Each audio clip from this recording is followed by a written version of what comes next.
93 scars. That was what the doctors counted on the body they pulled out of that warehouse. For 12 years, he had learned to catch whatever crawled across the floor because nothing else was coming. And when they finally asked him his name, he answered without hesitating. He said he was a bastard. It was the only word anyone had ever used for him, so he assumed it was simply true. But the world found out about him on an ordinary winter morning, and by noon it could talk of nothing else. A man in his 40s had been arrested for kidnapping. His victim had been sealed inside a rundown warehouse for 12 years. Police cars filled the lane outside a house that looked like every other house on that street. The charges stacked up fast: abduction, unlawful confinement, forced labor. The news repeated them all afternoon. Cameras swallowed the suspect whole as officers dragged him through the crowd, shouting questions nobody answered. Investigators believed the man had chosen his victim carefully, knowing the boy could neither hear nor speak. The rescue itself took one pair of bolt cutters and a padlock that snapped like a twig. What the officers found on the other side of that door stopped every one of them dead in the doorway. Books, towers of them stacked to the ceiling, and a boy sitting inside the maze reading by whatever light he could find. He did not run. He did not shout. He simply looked up from the page as though they had interrupted him. By evening, the hospital corridor was jammed with reporters, and staff were physically blocking the ward doors. Shin Woo-jin, 18 years old. That was absolutely everything anybody in that building could put into the file. Malnutrition, infections across his skin, and 12 years of forced labor written into every joint, and hearing loss. The doctor said it quietly, as if saying it softly might make it smaller. So she wrote her questions on a yellow notepad instead, then sighed at how little she could actually ask. "What is your name?" she wrote out in careful block letters. "Can you try saying it out loud for me?" He read the paper and understood every word of it on the first pass. That was exactly the problem. She smiled and held the note higher, waiting the way you wait for a child who has never been asked anything. In his memory, names belonged to people. He had spent 12 summers under a sun that never learned his. He had dug fields under a wide-brimmed hat while the man who owned him rested in the shade. His meals were whatever spilled out of the pot, scraped off a table he was never allowed to sit at.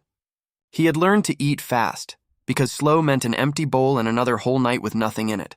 And the man watched him eat and called it disgusting, and called him a bastard, and that became his name. Winter arrived every year through a barred window that had never once been opened for him. His hands split open in the cold each December, and not a single person ever looked at them. The doctors stared at each other. A boy who calls himself a bastard. How deep did the conditioning go? One of them said the people who did this deserved to die. He said it like a fact, not an opinion. The clipboard in her hand said the case would take months to process. Those cases always do. Still, the doctor told him, writing it out slowly, the results had come back better than they had feared. She drew the curtain gently. "You are safe now," she wrote. "You can sleep as much as you want." A colleague offered to take the case off her hands. He was not being cruel.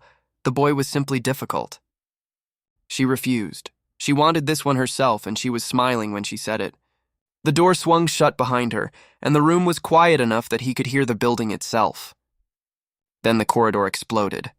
Reporters poured into the ward from both ends with their cameras already raised. What is his condition? Has his family been found? What is his name? Is it true that he is disabled? The doctor stood in the middle of it and let every question break against her. Then she turned on all of them at once. Is somebody else's tragedy your entertainment? Show some restraint. She wanted to know how they had gotten in at all, and whether anyone had checked a single access pass. She reported every one of them. They shuffled out complaining they should have gone to the warehouse instead. The corridor emptied out and the ward went quiet again. Only the slow drip of the IV kept any kind of time. Woo-jin lay still with his eyes closed and a tube taped to the back of his hand. He was not sleeping. He had not slept properly in 12 years, and a soft mattress did nothing to change that. He was reading the ceiling instead, the way other people read a page, working through it one detail at a time. The fluorescent tube, its flicker rate, the exact interval between one pulse and the next, the angle of the bed, the distance to the door, the number of steps that distance would cost him, the gauge of the needle in his arm, and how much pressure the tube could take before it failed. Across the room, another patient sat clicking at his phone, glancing over now and then. The man scrolled down into the news, and whatever he found there changed his entire face in a second. Kidnapped. he muttered at the screen. Rough life, kid. And it looks like he can't hear a word of this either. Things are going to stay hard for you from here, he added, and went back to his screen. Woo-jin did not react. He was reading the man the same way the man was reading the news. The card on the bed said Kim Namsen, 57, blood type B, open fracture of the femur. Roughly 167 centimeters, around 60 kilograms. Woo-jin had that from a single glance. Left-handed. Palms rough and split, the skin of a man who works outdoors in every season. The man grumbled about the messages he kept getting and how nobody could be bothered to visit in person. No watch line on the wrist, no ring. A physical job, no spouse, no patience for jewelry. He squinted at the screen, muttering about how a person was supposed to accept whatever had just arrived. And Woo-jin already had the rest. A man on a low rooftop plastering the moment his footing goes. Falling, a left-handed brain sends the left foot down toward the ground first. It always does.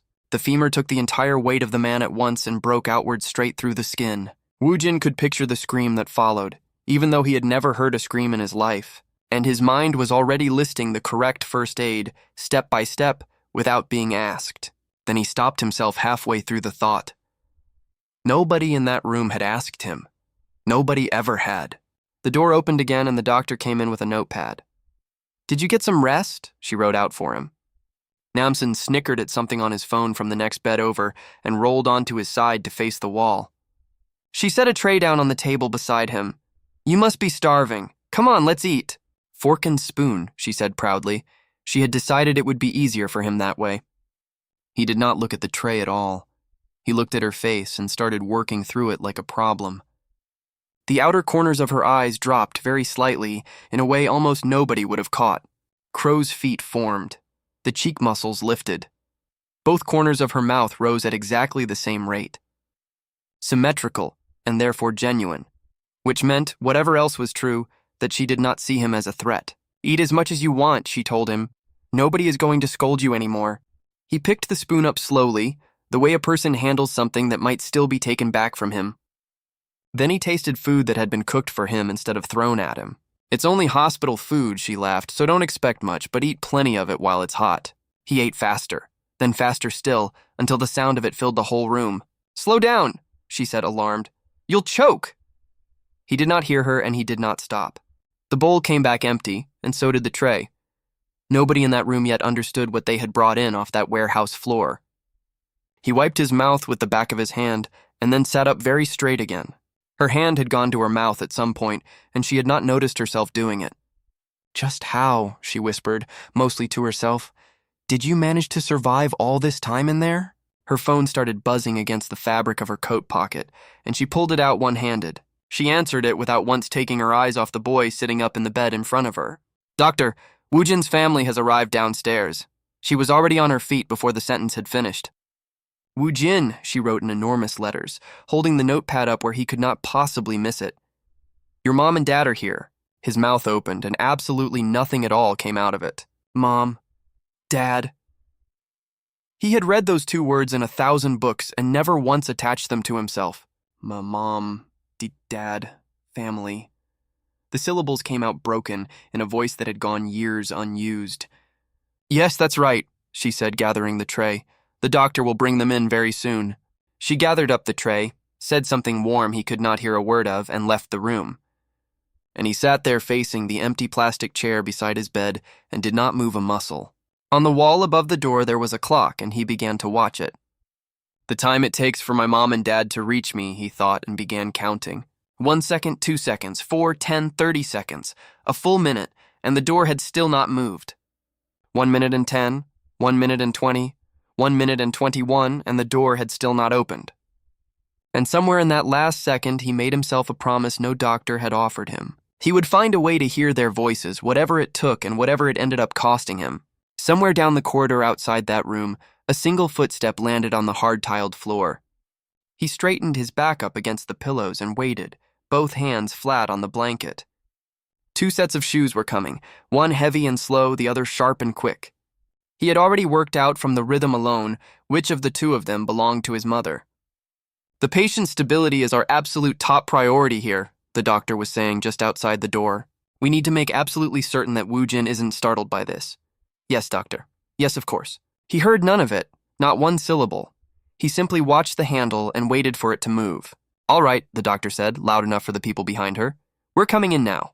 And in his eyes, two blurred figures slowly resolved into shapes he had never once seen before. A man, a woman, standing in the doorway of the room where their son had been returned to them. Her hand flew up to her mouth the instant she saw him, and it stayed there. The man beside her did not move at all. He could not seem to make himself. "Wu Jin!" she screamed and ran, and a nurse grabbed for her arm a half-second too late. "My son," she kept saying into his shoulder over and over. "My son, my son." She crossed that room in 3 strides and threw both arms around him without stopping. "It really is him," the man behind her said, and his voice broke apart in half. "Wu Jin, Mom is so sorry." She said it into his shoulder over and over and over again. "It's all because of me. Thank you for coming back. Mom has missed you so much." And then, with his mother still holding on to him, Wu Jin made a sound that none of them expected. He screamed, both hands clamped over his head, screaming like something inside him had torn open. His mother kept sobbing his name into his shoulder, and every sob landed on him like a hammer. "Wu Jin, what's wrong? Are you okay?" Nobody in that room understood what was happening to him. A week later, the city went on exactly as it always had, as though none of it had ever happened. "Yes, Mom," a girl said into her phone, walking through a narrow lane between 2 apartment blocks. "Already?" "Yeah, I cleaned the whole place up this morning already." "Got it, Mom. I'll be ready." "My big brother is finally coming home," Bomi thought. What if it just feels awkward? She had barely seen him at the hospital. The way he spoke, the way he moved. None of it felt normal. The news still ran the same photograph of the warehouse. A minor, 12 years, a remote area. Well, of course he's strange, she told herself. If it were me, I'd probably be exactly the same. The doctor said his hearing was better than feared. Psychologically, though, they would not commit to anything. The door buzzer went off across the flat, and she jumped so hard she nearly dropped the phone. "Bomi, we brought your brother home," her father called from the doorway. She managed. "Welcome back. You must be starving," their mother said. "I'll have dinner ready soon. Come inside, Woojin." He stopped in the entryway and looked at the room the way a stranger reads a map. Bomi watched him from behind in the entryway and could not make herself walk any closer. "Oh, you're back, brother. Welcome home." She forced out the very brightest smile she had in her. He looked at her for a long moment without answering, and she felt every second of it. She was small and nervous and standing with all her weight shifted onto her back foot, and he had catalogued every part of it before she had even finished the sentence. "Woojin must feel strange being home after so long," their father said, an arm across his shoulders. "Woojin, that room over there at the end is yours. Do you remember it?" "Yes," he said. "Why don't you go look around your room together with Bomi, with me?" she said, immediately alarmed. "Show him his room. Take the chance to get closer." "No, Mom. I'll help with dinner. Spending time with your brother is helping." "Good luck, Bomi." "Wait, Mom." "Just a second." The kitchen filled with the sound of a knife and a pot coming to a boil. And so the two of them ended up standing in a small room together, saying absolutely nothing at all. This is more awkward than I could possibly have imagined, she thought, looking anywhere except at him. She pushed the bedroom door open for him and stepped back so he could see inside. "Bed," he noted, and put it somewhere in his head where he could find it again. Desk against the far wall, a computer he had never used, a chair pushed neatly underneath it. "This is my room," he said, and it was not a question. It was a conclusion he had reached. "Over there," she said, pointing at nothing in particular, and her voice went thin on the word. "Brother. He looks even better in person than he did in the hospital," she thought, and hated herself for it. "Appa," she blurted out before the silence could get any worse, "I'll teach you how to use a phone. It's switched off right now, see? If you hold this button down like this, it turns on. This one here is Mom's number, this one is Dad's number, and this last one is mine. I'll delete mine so you can try saving it yourself." "Adanyo," he said very carefully. She stared at him with the phone still hanging in her hand. "Adanyonyo," she repeated. "Did you mean got it? You don't have to speak formally to me. I'm your little sister." He filed that away too, along with everything else she had accidentally taught him in 10 minutes. "Here," she said, handing the phone over to him. "First thing, you have to turn it on." He pressed the button down once and the entire screen woke up in the palm of his hand. He had never in his entire life seen a machine answer him when he touched it. "Now go into new contact," she said, leaning over. "I'll read my number out to you. 010. Then the rest." Her mouth fell open. "Is this really your first time using a phone? Your fingers move faster than mine do, she thought, watching them cross the glass without a mistake. Did I do it correctly? Should I redo it? No, it's right. Brother, you're really smart. Now I'll teach you how to search things on the internet. Search, he repeated back at her. Yeah, search. You just type in whatever it is you're curious about. Once you enter it here. Tap the little magnifying glass, she said. She had no idea she was handing the whole world to somebody who could hold all of it. Go on, try it yourself, she said, and he nodded once and took the phone. And his thumbs went across that keyboard faster than she could follow with her eyes. Family. A group of people connected together by marriage, blood, or adoption. Household, home, family unit. Then the photographs loaded. A beach, a park, faces he had only ever been told about. He looked at every one of those photographs for a very long time without saying anything. Bomi, he read off the screen and then said it out loud. My little sister, family. She was still smiling at him from the edge of the bed, completely unaware of what he was doing. He closed his eyes for a second and the room narrowed down to one sense. And something out there in the rest of that flat reached him through the door anyway. This scent, he said, lifting his head slightly off the pillow. Is it perfume of some kind? Perfume goes back 5,000 years. Religious rites, burning fragrant wood, modern compounds mixed into solvents. People use it to appeal to others, to build an image of themselves. He knew all of it from books. A strong scent. Perfume. He stood up so suddenly Bomi flinched. What did you say? Brother, she said, scrambling up off the edge of the bed after him. Where are you going? Brother! She called again, louder this time. He could not hear a single word of it. He followed it out of the room and down the hallway without once looking back. This scent is genuinely incredible, he thought, and turned the corner straight into the kitchen. The table was completely covered, edge to edge, and every dish on it was still steaming. It wasn't perfume at all, he realized, standing in the doorway. It was all food. Woojin, you came at exactly the perfect time. You must be hungry. Sit down here. Yes. The kimchi stew is Dad's, his mother said. So good you wouldn't notice if somebody died while eating it. If I eat this, will I die? No, that just means it's delicious. His father laughed until he coughed. They kept piling more onto his spoon and into his bowl, and he kept accepting every bit of it. And for a moment, the four of them looked exactly like the photographs on his phone. This is the taste of death, his father announced, and the table broke apart laughing. Somewhere across the city, in a room with no windows, a very different conversation was happening. 5 years ago, the people around you started dying, one of them every single year without fail. His wife, then his mother, then a sister-in-law who ate a poisonous plant, then 2 neighbors. I swear it wasn't me. The detective slammed the table. Deaths kept happening around you. It was you. I keep telling you it wasn't me. If you refuse to cooperate any longer, the detective began. Detective? A younger officer said quietly from the doorway. What if he really isn't the killer here? Him? The detective said, turning around slowly.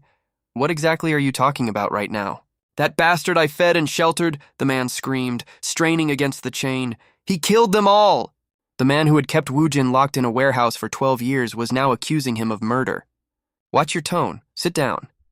You don't understand what kind of monster he really is. And in a quiet bedroom on the other side of that city, a hand turned a page. An anatomy textbook, open to muscle groups in cross-section, annotated by hand in 2 different languages. Outside the bedroom window, thunder cracked open directly over the roofline of the house. And Woojin kept reading, long after the rest of the house had gone to sleep. The alley outside had gone completely dark by the time the rest of the city settled down for the night. Inside a small brick house halfway along that street, one upstairs window stayed lit all evening. Oppa, a lot of people watch this, Bomi said, holding the phone out to him. Hello, family, the streamer shouted into his camera. We're down at Dihak Row today to see a play. Hello, family. He mouthed it silently after the screen, testing out the shape of it. Hello. Hi. Hello, family. Hello, dear family. He kept repeating it, and the photographs of his own family blurred behind him. He scrolled further. 2-hour wait for a play? Tteokbokki. Every video promised something he had never tasted. Tteokbokki mukbang, he read aloud off the thumbnail and tapped it before he could think about it. 2 women on the screen dug into a bowl. I've been craving this all week. It's insanely good, one of them said. Chewy, full of flavor. Look at that cheese stretching. Crazy delicious, he repeated slowly, weighing each word against the one before it. Delicious what exactly? A knock on his bedroom door interrupted him before he could work out what it meant. "Appa, what are you doing in there?" she called. "Can I come in for a second?" He caught her reflection in the dark glass of the screen, grinning at the back of his head. "Did you call me?" he said, turning around in the chair. "Do you need help with something?" "Cleaning? What do you need help with?" "No, Appa, no, you don't have to do that." "That's not it at all." "Do you want to go out for ice cream?" "Ice cream," he repeated. "Yes, ice cream. It's cold and it's completely amazing. You've never had any before, have you?" "Let's go, Appa." "Bomi, hold your brother's hand tightly and stay together," their mother called. "We'll be back soon." "Be back soon," he echoed, testing the shape of the words. And for the first time in 12 years, Shin Woo-jin walked out a front door because he wanted to. The street outside was full of light he did not yet have any name for. A green sign glowed above an awning about halfway down the block from where they stood. He stopped dead in the middle of the pavement and simply looked at it for a while. "Welcome," the clerk called out from behind the counter as the door slid open for them. Rows and rows and rows of things, every one of them for sale, every one of them allowed. "Hurry up, Appa," she called from further down the aisle, laughing at the look on his face. "Pick out whatever you want to eat," she said. He froze solid in front of the freezer. Bomi laughed out loud at the look on his face. "Appa, do you want me to help you pick?" They stood at the counter together, and he did not know where to put his hands. "This one here is really tasty," she said, and he nodded like she had handed him orders. Should I let him pay for it himself, she wondered, and felt oddly proud of the idea. No, let's take it slow. Please ring this up.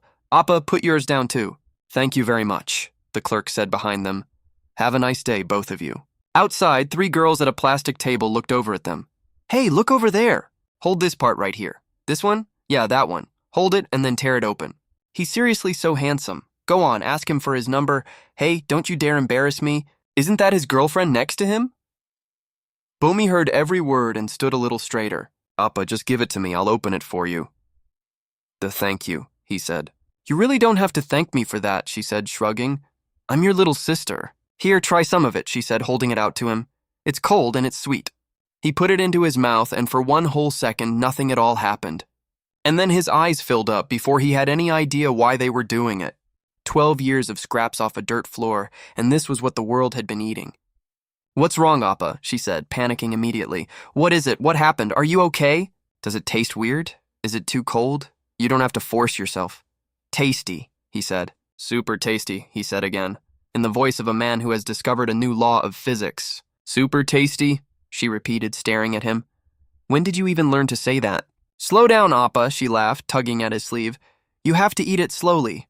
He did not eat it slowly. He had never once eaten anything slowly in his life. "Appa, should we take a picture of all this?" she said. "Yeah," he said. "Yeah." She held the phone up, and for the first time there was a photograph of him smiling. It is the last one taken before he stops pretending. "Let's go, Appa," she said, standing up. "We can eat while we walk. It came out nice." They turned back the way they had come, toward the house with the one lit window. And somewhere behind them, someone had been walking at exactly their pace for 4 blocks. Bomi was busy sending the photo to her friends. "Looks like a puppy." "Let's switch. I want to be that ice cream." She looked up from her phone, and he was no longer looking at her at all. She smiled to herself and kept walking, phone still up in her hand, entirely unaware of anything. He stayed exactly where he was standing, alone in the middle of the empty pavement. Across the street, a man in a cap and a mask stood inside a doorway. And that man was not looking at Woo-jin at all. He was looking directly at Bomi. Woo-jin lowered his head slightly, the way you do when you want someone to think you have not noticed. Across the road, the man shifted his weight off the doorframe and started to follow her. And somewhere behind those flat red eyes, Shin Woo-jin quietly began to go to work. The brim of that cap is heavily worn, eyebrows narrowed, eyelids pulled tight, pupils fully dilated. The family did not recognize him on the way home, so they do not know him. He is not from this area. He kept his distance, kept his head down, and kept counting everything he could see. Cap, black clothing, surgical mask, all 3 of them chosen on purpose, none of it accidental. Sweat soaking both armpits, creases at the knees of his trousers, pedal marks on the shoe. The pedal marks are narrower than a bicycle's, a motorcycle, and there is no dirt on the road here, which means, he thought, that he came in over the hill from the other side. Late 40s, delivery work on an old motorbike, no strict schedule, left-handed, avoids roads with cameras, lives alone. "Bomi," he called out behind her. "Huh? What are you doing just standing there like that?" Why? She said, turning back around on the pavement toward him. Do you see something? No, he said. Just go inside first. And then he turned around to face the man who had been following his sister. Go inside first, he said again, and this time he did not turn around at all. Huh? Appa, why? Do you see something out there? You want me to go inside on my own? Appa, it's the middle of the night, and if I go in alone, Mom will yell at me. You're still not used to being outside by yourself, she said, and pulled at his sleeve. Mom's waiting for both of us, she said, tugging him along by the sleeve. Let's go, let's go. The front door closed behind the two of them, and the street outside was empty again. Almost empty. There was still one thing standing in it that should not have been. A street lamp flickered on and off over a swarm of insects circling underneath the glass. Inside the flat, the clock on the living room wall ticked its way toward midnight. Woojin stood at his bedroom window with the light off and watched the rain start to fall. This is my family, he thought at the dark outside the glass. Stay out of it. Run to that man and scream. Call the police. Is that how you protect a family? Idiot. There are other ways. I did what I did to survive, the voice told him. If you had been as soft as me, you'd already be dead. Because there was another one of him living in there, and it had never once stopped talking. A monster? Then what exactly are you? Is there anything at all you do better than me? This body is mine, it said, laughing at him. You are just another self I invented to hold it. Anxiety and fear are what it feeds on. Whenever they creep in, it takes the wheel. 12 years in the dark had built something in him that did not want to stay buried. But now I can control it. A beast with sharp fangs is still a beast that can be trained. Today, he told the thing sitting in the back of his own head, come forth. He pushed the window open and dropped down into the rain without making a sound. The alley behind the building was narrow, badly lit, and completely out of sight of the road. A man was already standing in it with an umbrella, waiting for somebody to come out. Woojin smiled, and it did not look like anything a normal person would ever do with a face. He crossed the hallway in his socks instead and reached out for the handle of the front door. The handle turned under his palm without making a single sound in the sleeping flat. Behind him, the whole house slept straight through every second of it. And he walked out into the weather in a white shirt with no umbrella at all. Rain came down over the rooftops in solid gray sheets, drumming on everything it touched. Down the stairs, two at a time, in a white shirt that was already soaked completely through. Past a delivery bag somebody had abandoned on the step and left there to fill with water. Out into the lane, where a figure holding an umbrella slowly turned around to face him. The man did not move. He had clearly not expected anyone to come out at all. Woojin kept walking straight toward the man, unhurried, right through the middle of the puddles, and stopped about a meter short of him, close enough to be heard over the rain. The two of them stood there in the rain as though they had arranged the meeting beforehand. Woojin held one hand out flat and let the rainwater collect in his open palm. A gift from the universe, he thought. Even hiding your presence properly is a skill. He was well prepared. He planned for this exact day. It was almost admirable in its way. What do you mean by that? What do I mean? You're making this whole thing boring. Who the hell are you? The man said, and his grip tightened hard on the umbrella handle. Who? Woojin repeated, as if the question were the funniest thing he had heard all year. Rain hammered against the wires strung overhead and ran off the edges of absolutely everything. That hurts, he said, tilting his head. I know you very well by now, mister. You had jjajangmyeon for lunch. You deliver food. You cross the hills on your motorbike. The man took one step backward, and the umbrella in his hand dipped without him noticing. You circle our building like a stray dog, and only your sleeves have cat fur on them. Did you kill a stray cat somewhere as practice? What the hell are you exactly? Me? Woojin pushed his wet hair back off his face and smiled properly for the first time. The umbrella hit the ground and rolled away from him into the water running down the lane. And a half second after that, so did the man who had been holding it. Rain kept coming down on an empty stretch of street where absolutely nobody was watching. The man lay in the water making a sound that was not quite a word. His eyes were enormous, fixed on something above him he could not look away from, because Woojin had pulled his shirt open and what was underneath was not skin anymore. 12 years of it, from collarbone to waist, layered over each other where they overlapped. Don't show up in front of me again. If I see you again, I'll carve these into you too. The man thrashed backwards through the puddles, scrambling away on his hands and his heels. If you understood me, then stop lurking around here like a maggot and get out of my sight. He ran. He did not look back over his shoulder even once the whole way. And Woojin stood alone in the middle of the lane with the rain running off his chin. Then he walked home the long way around in no particular hurry to get anywhere. He tilted his head back into the rain and closed his eyes for a moment. The rain sounded nice, he thought, which was a strange thing for him to be able to say. First day, grilled meat, and all four of them crowded in around one small kitchen table. Second day, this is the legendary Tiokochi, he announced, standing on a crowded shopping street. Third day, caramel and corn together in a dark cinema. Appa, aren't you watching the movie? Fourth day, and the strangeness had stopped feeling strange. Not one of them knew what he had done in the rain 3 nights earlier. He sat at the desk and Bomi sat cross-legged on the bed behind him, watching his back. A basic science practice test, multiple choice, covering physics, optics, and the anatomy of the human eye. His pen never once stopped moving from the top of the page to the bottom. Appa, you have to read the questions before answering. You can't just guess. I read them all. Huh? Where did you even learn to talk like that? Did I make a mistake showing you the internet? Should we check the answers together, she said. Yeah, he said, and handed it over. You got every single one of them right, she said slowly, turning the page. Wait. What? Appa, did you really read all of it first? Yeah, he said. Did I do well? Appa, want to try this one too?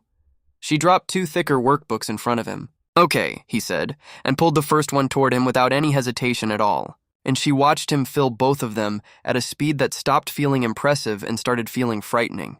She checked every page of it herself. Then she went back and checked them all again. Appa, you're a genius. I'm not a genius at all. I just want to be normal. Normal? Yeah, normal. It's much harder to be normal than people think, but I still want to be. At my age, she started to say and then stopped, because she could not finish it. On the shelf sat a photograph of a little girl with a tennis ball, taken in a year he had missed entirely. While she had been learning to throw, a man had been beating him with a stick. While she had been going to school, he had been kneeling in the rain outside a locked window. While she had been sleeping in that bed, he had been sitting in a warehouse full of books he stole light to read. Bomi could not stop looking at his back, hunched over that desk under the lamp. Appa, she said eventually, and her voice cracked. It must have been really hard, wasn't it? Her pupils lowered, the brow muscles lifted, her eyelids relaxed. Both corners of her mouth dropped. He read the whole configuration in under a second and knew exactly what it meant. Bomi, he said, and reached over and put a hand flat on her head. Don't be sad. Then he stood up without answering her and went across the room to the desk. Appa, she said, wiping her whole face with her sleeve. What on earth are you doing? He came back over to the bed, holding a notebook out in front of him with both hands. Huh? What is it? She said, sniffing hard. Did you actually write something down for me? She took it out of his hands and looked down at the first page. And whatever it was that he had written on it made her stop breathing entirely. He had filled the sheet edge to edge while she was still wiping her face. He held the notebook out toward her without a single word of explanation attached to it. She took it out of his hands, still not understanding what she was looking at. And then she read it, and the whole page was covered from edge to edge in his handwriting. Bomi, don't be sad. A lowered body temperature will weaken your immune system over time. Sadness dulls the tongue as well, which leads to weight gain and cardiovascular disease later on. It interacts with your cortisol levels, raising stress and wrecking the quality of your sleep. It activates the hippocampus so the brain burns more energy and you feel exhausted. Serotonin drops. Depression follows. Appa, she said, still staring down at the page, how on earth do you know all of this? I read a lot of books, he said, as if that explained any of it. Ah, kids, dinner! He was out of that room and down the hall before she had finished blinking at him. Meat for dinner, he shouted back from somewhere near the kitchen door, at absolutely full volume. Bomi, come and eat too, her mother called. Okay, she said, and wiped her face again. And that somehow was only the 4th day of the entire rest of his life.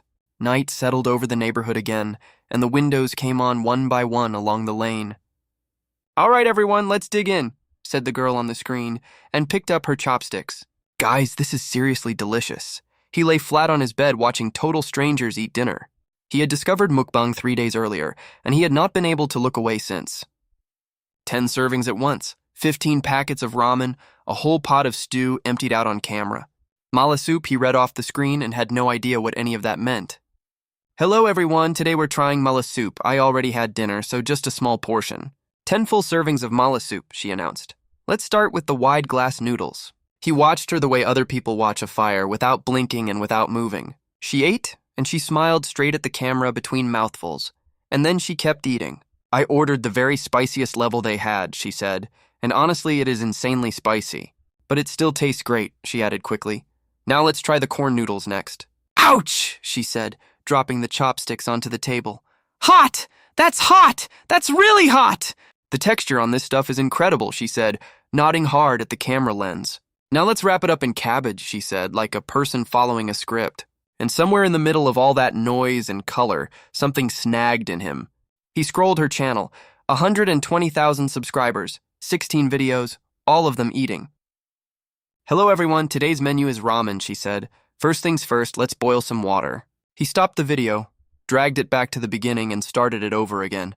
Gotta prepare properly before eating. Not just unzipping this, but letting my hair all the way down too. He brought the screen up closer to his face until it filled his whole field of view. Then he opened the next video on the channel, and after that, the one after it. Let's dig in, she said in exactly the same voice she had used the last time. Someone like me, he thought, watching her. Wow, this meat just melts in your mouth, guys. If I act on this, would that still count as normal? No, this needs rice. I have to mix it with rice. Woojin, what do you want to be in the future? Why are you asking that now? His mother laughed. It's fine if you don't have an answer. A normal person, he said. A normal office worker. That's a great choice, too. 2 days later, without telling anyone where he was going, he walked into a police station alone. A normal person, he told himself, walking across the car park toward the front doors. A normal action, taken by a completely normal person on an entirely ordinary weekday afternoon. And reporting something to the police, he reasoned, is a very normal thing to do. So what you're saying is that you did it, right? I swear to you, I didn't do it. It's all right there on the security footage. Look at it. Even with this, you're still denying it? It wasn't me, the man said. I don't even own a hat that looks like that. He won't admit to any of it. And we've got a witness as well. Who? Who saw me? I wasn't even there. How could anybody have seen me? Hello, detective, said a voice from the doorway. Every single head in that room turned around toward the doorway all at once. Hello, Detective Kim Taehyun, he said. Woojin, it's really you? You've grown so much I almost didn't recognize you. Behind them, the man in the torn shirt was hauled up bodily out of his chair. Careful with your head there, an officer said, pushing somebody down into the back of a van. And a young woman flinched hard, almost violently, when somebody reached out and took her hand. It's okay, he told her. It's okay now. You're safe. Nobody is going to touch you.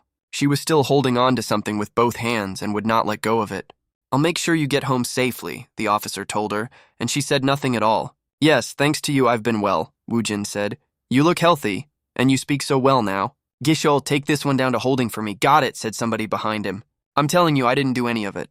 Yeah, whatever. And the man saying it was telling the truth, which nobody had noticed yet. Is that particular line part of the criminal handbook? Woojin asked, watching the man being dragged away. What? Taehyun said, blinking. Criminals always deny it at first. That's just how the job works. Taehyun laughed until his eyes shut. They really do all follow the same script. So how did you find me? Miss me? I have something to show you. Something to show me? Want a drink? Let's talk outside. No, I'm good, thanks. He held out his phone instead. Please take a look at this. Huh? A mukbang? What about it? Who is this? Woojin, did you start a channel? No, he said. It's just that this person here reminds me a great deal of myself. First. Her eyes shift to the upper right. That means she is lying, and her fingers move toward her lips. She is biting down on her lip very slightly. That happens when a person is anxious or afraid. Her eyes go right again. She says it's delicious, but her eyes disagree, and her shoulders shrink while she eats. Now the upper left. That is memory, not invention. And she covers her mouth without realizing it. Covering the mouth means an intention to conceal, whether that intention is her own or someone else's. She touches the necklace while the water boils, a self-soothing gesture. She is trying to steady herself. What exactly are you saying to me right now? She's asking for help. That's what this is. And then Woojin zoomed in on 3 separate frames taken from 3 completely separate videos.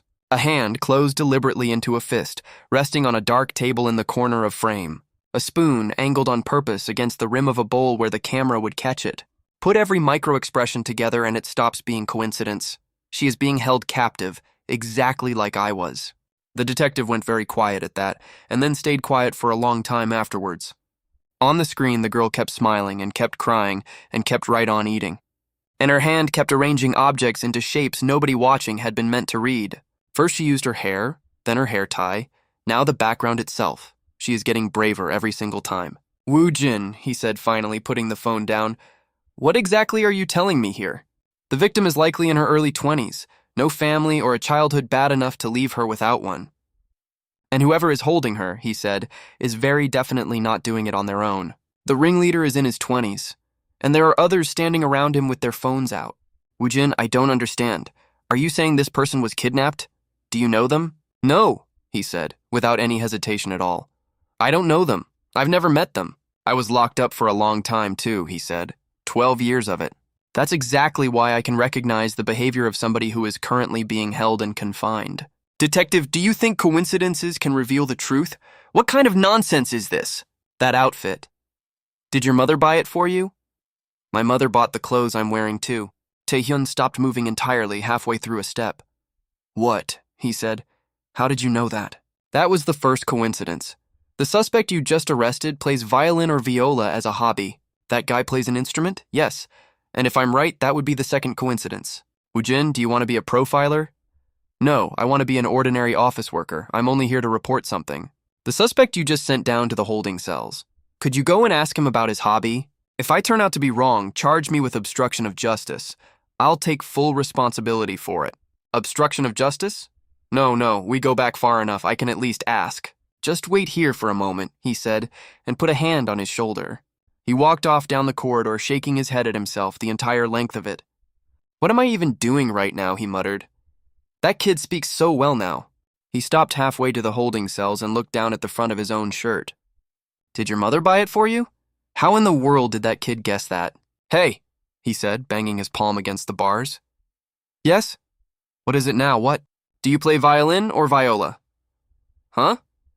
Yes, the man said, just as a hobby. The detective stood there in front of those bars for a very long moment without moving. Did you people investigate me that thoroughly? You didn't search my house, did you? Did you? Is Shin Woojin psychic or something? Detective, I swear to you that I am innocent. Look at all of this. You still want to claim it isn't you? It isn't me, I swear. He won't admit to it. And there's a witness as well. Who? Who saw me? And Woojin had never once set foot inside that interrogation room in his life. Headgear, turtleneck collar, motorcycle helmet, surgical mask, shaving habits, violin held under the jaw, string marks worn into the fingertips, fisherman, electrician, jeweler, violinist, guitarist, tailor, 6 possibilities, no more. Cross every list against every other list, and in the end only one single answer survives. Violinist. A young man in a white shirt, drawing a bow slowly across 4 tight strings. Taehyun came back out into the office, still talking, and found the chair completely empty. Where the hell did that kid go? He said. Huh? Somebody answered. I've got absolutely no idea. There was a single folded piece of paper sitting in the middle of his desk. That was the second coincidence. How about a third? The mukbang channel, she is asking for help. My number is below. Hey, Gichiol, yes? Search up that channel for me. Right now, this second, drop everything. And out in the city, a bus pulled away from a stop and joined the traffic. Woojin was on it, sitting near the window with both hands folded in his lap. Second time, he thought, watching a woman board ahead of him and tap her card. All right, Woojin, get your transit card ready, his uncle had told him beforehand. Okay, he had said. This was only the second time in his whole life that he had ever done it. I'm a student, he told the card reader, and the machine beeped agreeably back at him. He climbed the step up into the aisle and gripped the pole with one hand, and watched the city slide past a window he was allowed to look out of. 2 glasses had touched together over a dinner table exactly 1 week before all of this. Woojin, you want to be an office worker?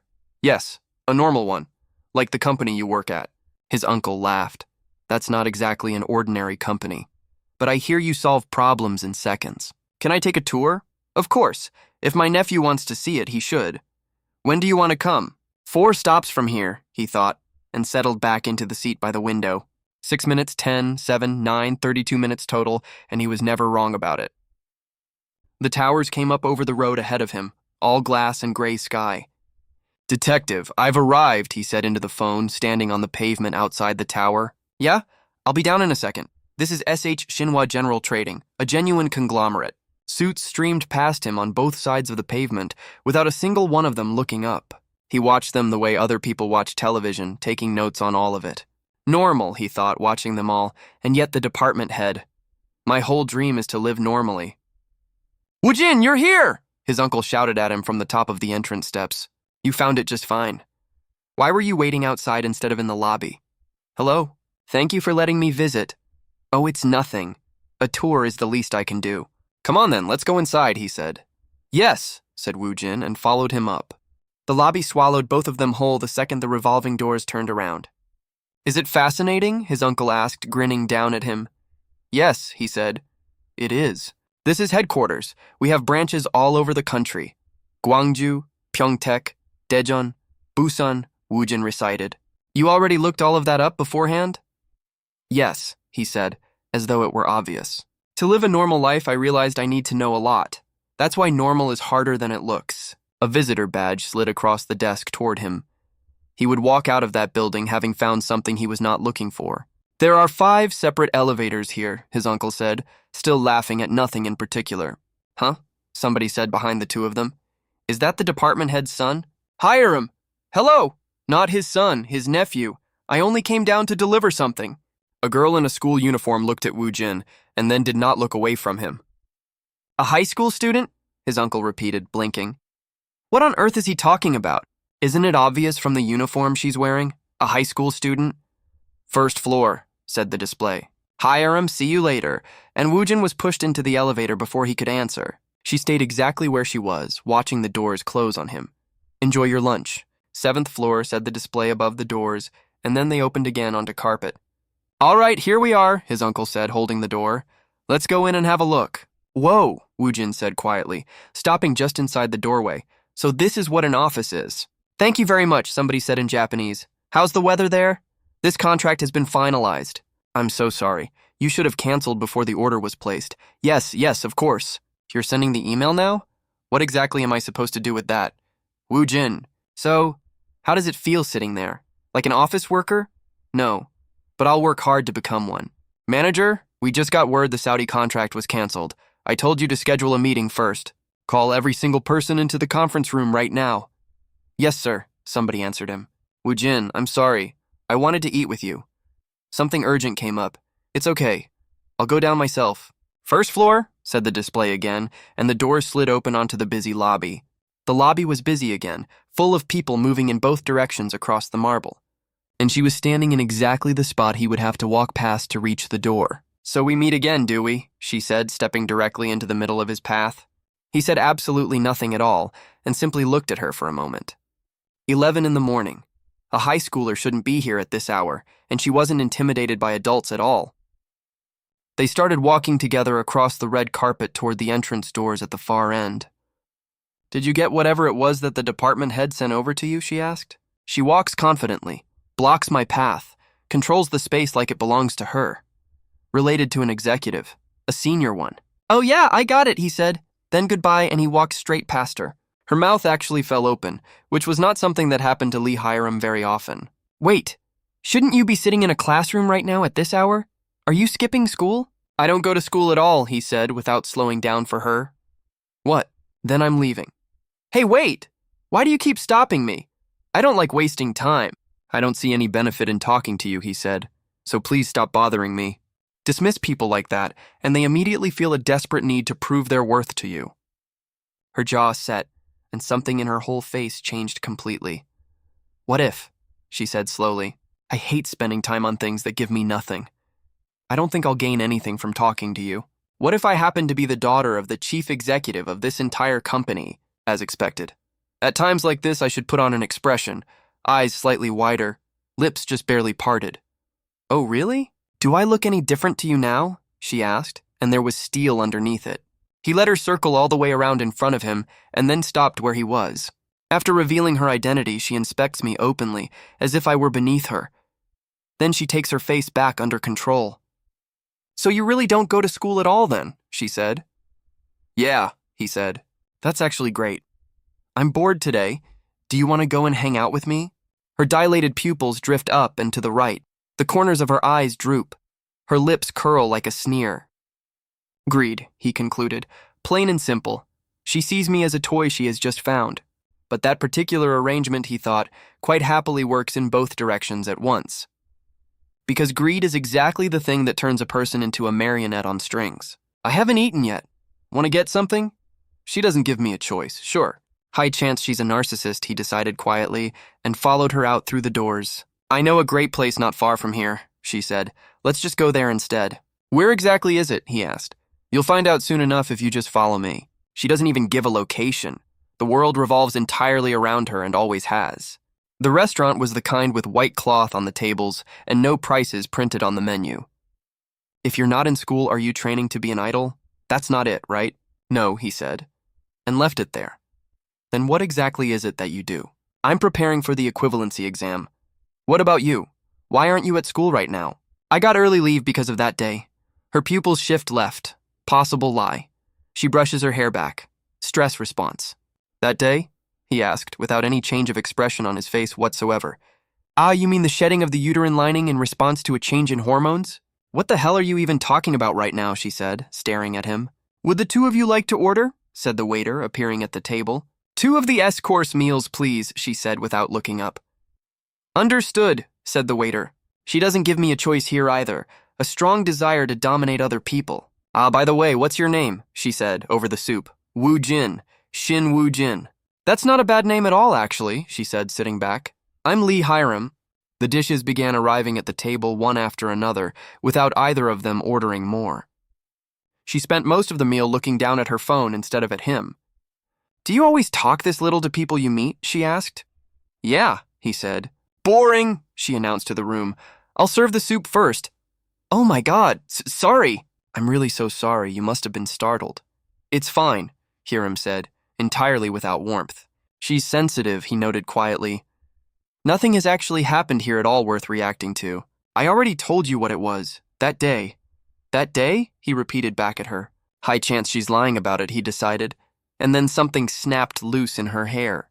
2 rubber bands rolled away from her chair across the polished wooden floorboards. Today is really not my lucky day at all, she muttered, and bent down after them. What are you doing so you wouldn't hit your head, he said, hand flat against the table edge. She stared up at him from underneath the edge of the table without saying anything at all. You must have had a pretty rough day today, he said, and let go of the table. What? No way. Why are you acting like you know everything? Your face just looks tired. Worry about yourself. You're so pale you're practically see-through. Try it before it gets cold. Yeah. He tasted the soup, and then set the spoon back down very deliberately on the cloth. How is it? At least the soup here is on par with that place in Busan. Got her, like a fish taking bait. Repeat the other person's words to build rapport. That place in Busan, who did you go with? An older friend. You know Kim Yana, right? Never heard of her. The actress? Never heard of her. Do you not watch movies at all, she said? Or anything else ever, apparently. Regression therapy. Revive a happy memory through questions. Must have been nice seeing the ocean. Yeah, the fireworks going up over the bridge. It was like a painting. It was art. Her brain is now flooded with dopamine and norepinephrine. In that moment, I felt like I was in a movie. The human brain, he thought, cannot tell the difference between a memory and reality itself. Think about a lemon and your mouth waters anyway. That is exactly where she is right now. They sat there on a dark balcony, and only one of them was actually present. She is sitting at a restaurant table describing fireworks from a yacht, and she has no idea she is being taken apart while she does it. By steering her memories and listening, I become the source of her happiness. There were heart-shaped fireworks. Seriously, really? What did it actually look like? It was literally shaped exactly like a heart. Your dish is ready, said the waiter, setting 2 plates down carefully between them. She watched him eat and did not once touch her own plate the entire time. Have you traveled anywhere yourself? She asked him. No, he said, never anywhere at all. Then you absolutely should, she said. Last year I went to an island called Holbox. In Mexico, he said. Quintana Roo out on the Yucatan Peninsula. Oh yeah, exactly that one. The beaches are unbelievable. At night the sky is packed with stars, and the water shimmers. And he had every single word of it now, filed away and dated in his head. I should go. I need to study. Study? All of a sudden? Wait, you're not doing anything shady, are you? It's just the exam. All right then, bye. Hey, wait, you're seriously just leaving like that? You haven't been to Holbox. Wouldn't it help when you travel? I know all the best restaurants there. She's addicted to the hormones that make her happy, and I am the one who supplies them. Here, he said, and held his own phone out across the table toward her. You didn't even put a password on this thing? She said, taking it out of his hand. Thanks very much for the meal, he said, and stood up from the table. He walked out toward the door without waiting to see if she was following him. She fixed her hair with both hands, took her bag, and went after him anyway. Hey, she called after him from the doorway. At the very least, walk with me. Where do you even live? She asked. And then glass shattered somewhere down the street. He turned his head toward the sound before she had even registered hearing it at all. Two figures were locked together against a wall about 40 meters further down the street. What is wrong with you? She said, and then followed where his eyes had gone. Don't look at any of it, he said. Somebody down there has just been stabbed. What did you just say to me? She said. A knife? Are you actually serious? Black jacket, blue jeans, hair tied back, around 80 kilos, around 160 centimeters. He had the man in one glance. Living a normal life, he thought to himself, and then he started running toward it. Just hold on a little longer, he said, dropping down onto his knees beside the man. Someone has been stabbed. Send police as well. The location is in front of the restaurant. Their pulse is rising fast, he thought, two fingers pressed flat against the man's wrist. Sir, what's your blood type? The internal bleeding is severe. B, the man managed. B type. Abdominal stab wound, severe internal bleeding. He needs a transfusion en route. Could you repeat that? The victim has lost a great deal of blood. He'll need blood during transport. The type is B. Where exactly was he stabbed? The abdomen, he said. Lower left side, one wound. Lay him down. Cover the wound with your hands or cloth. I'm already doing it. Prepare B-type blood and dispatch immediately. His hands were red to the wrist by then, and he did not appear to notice it. Hey, Hiram said from somewhere behind him, in a voice he could not possibly hear. And Woo-jin, kneeling in another man's blood with a phone against his ear, thought that living a normal life was really hard. Hey, she said again from behind him, and this time her voice came out completely wrong. He kept talking to the dispatcher in the same flat tone he used for everything. Then the sirens arrived from 3 directions, and after that everything happened extremely quickly. Ambulance, patrol cars, tape across the road, and a crowd building up behind all of it. Someone handed him a cloth and he wiped the blood off his hands without looking down. Student, a few questions. The suspect had short hair and a gray cap, black collared shirt, jeans, about 80 kilos. Can you repeat all of that from the beginning, the officer said. You certainly saw a lot. Got it, thank you very much, and could I take your contact information as well? We'll be in touch.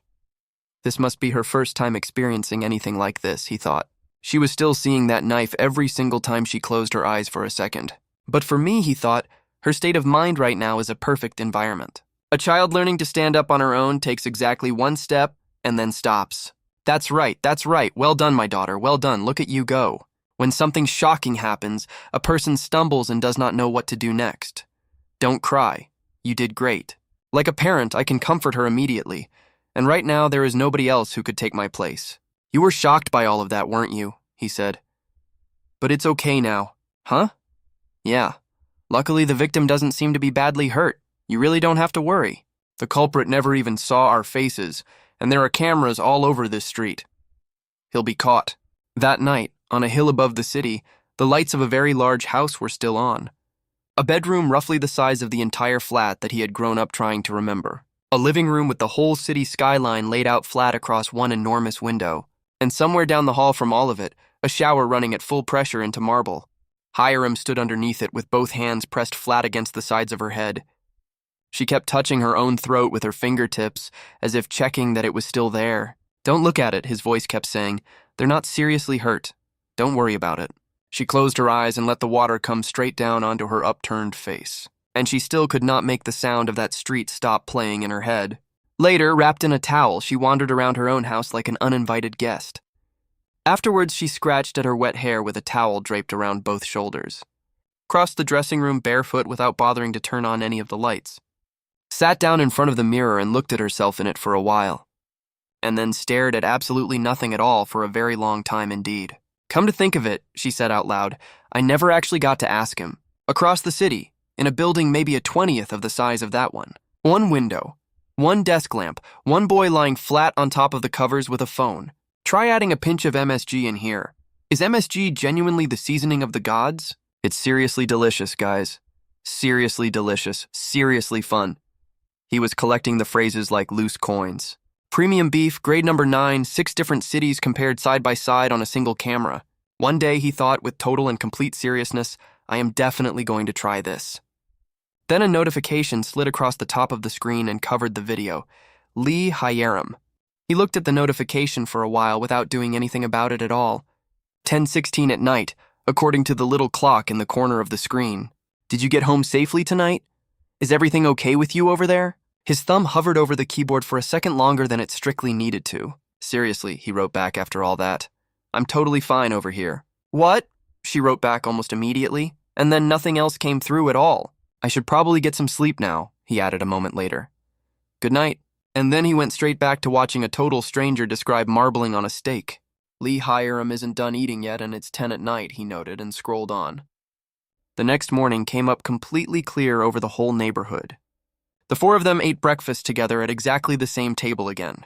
Yeah, eat a lot of it, his mother said, pushing another dish across toward him.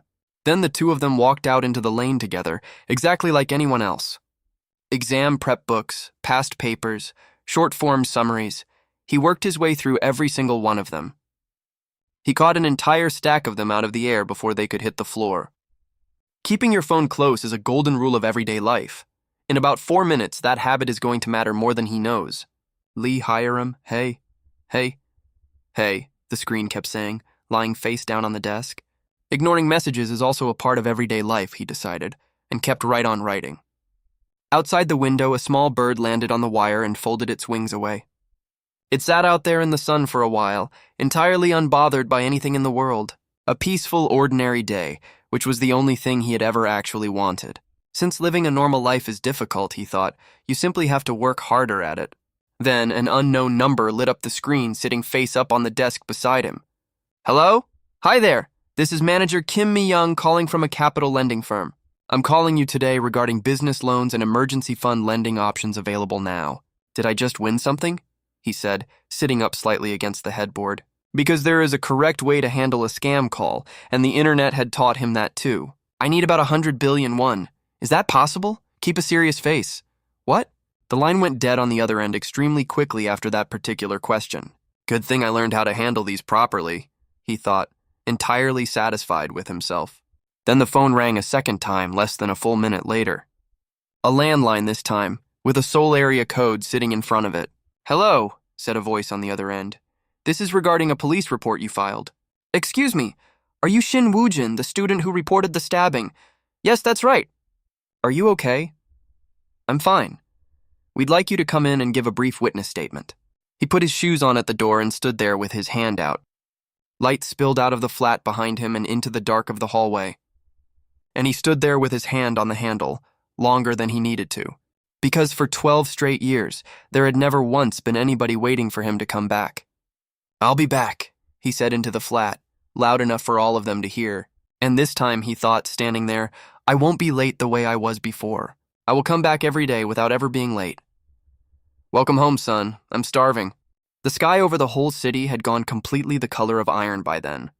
Rain started coming down properly just as he reached the steps of the station. The corridor inside was empty, with sunlight lying in long squares across the tiles. As I said, it was the hat that made me notice him. Just go with your gut. How about it? Does it look like the same person from that day? The suspect is currently. Do you want to hear their voice? The detective said, reaching over toward a button. No, why me? Said the man on the other side of the glass, over and over. You cops just grab hold of random people, huh? I'm telling you, it wasn't me. Woo-jin watched the man's jaw work behind the glass and did not say anything at all. I've never even met this person before in my life. Why would I do something like that? Lies, Woo-jin said flatly, and did not bother to elaborate on it any further.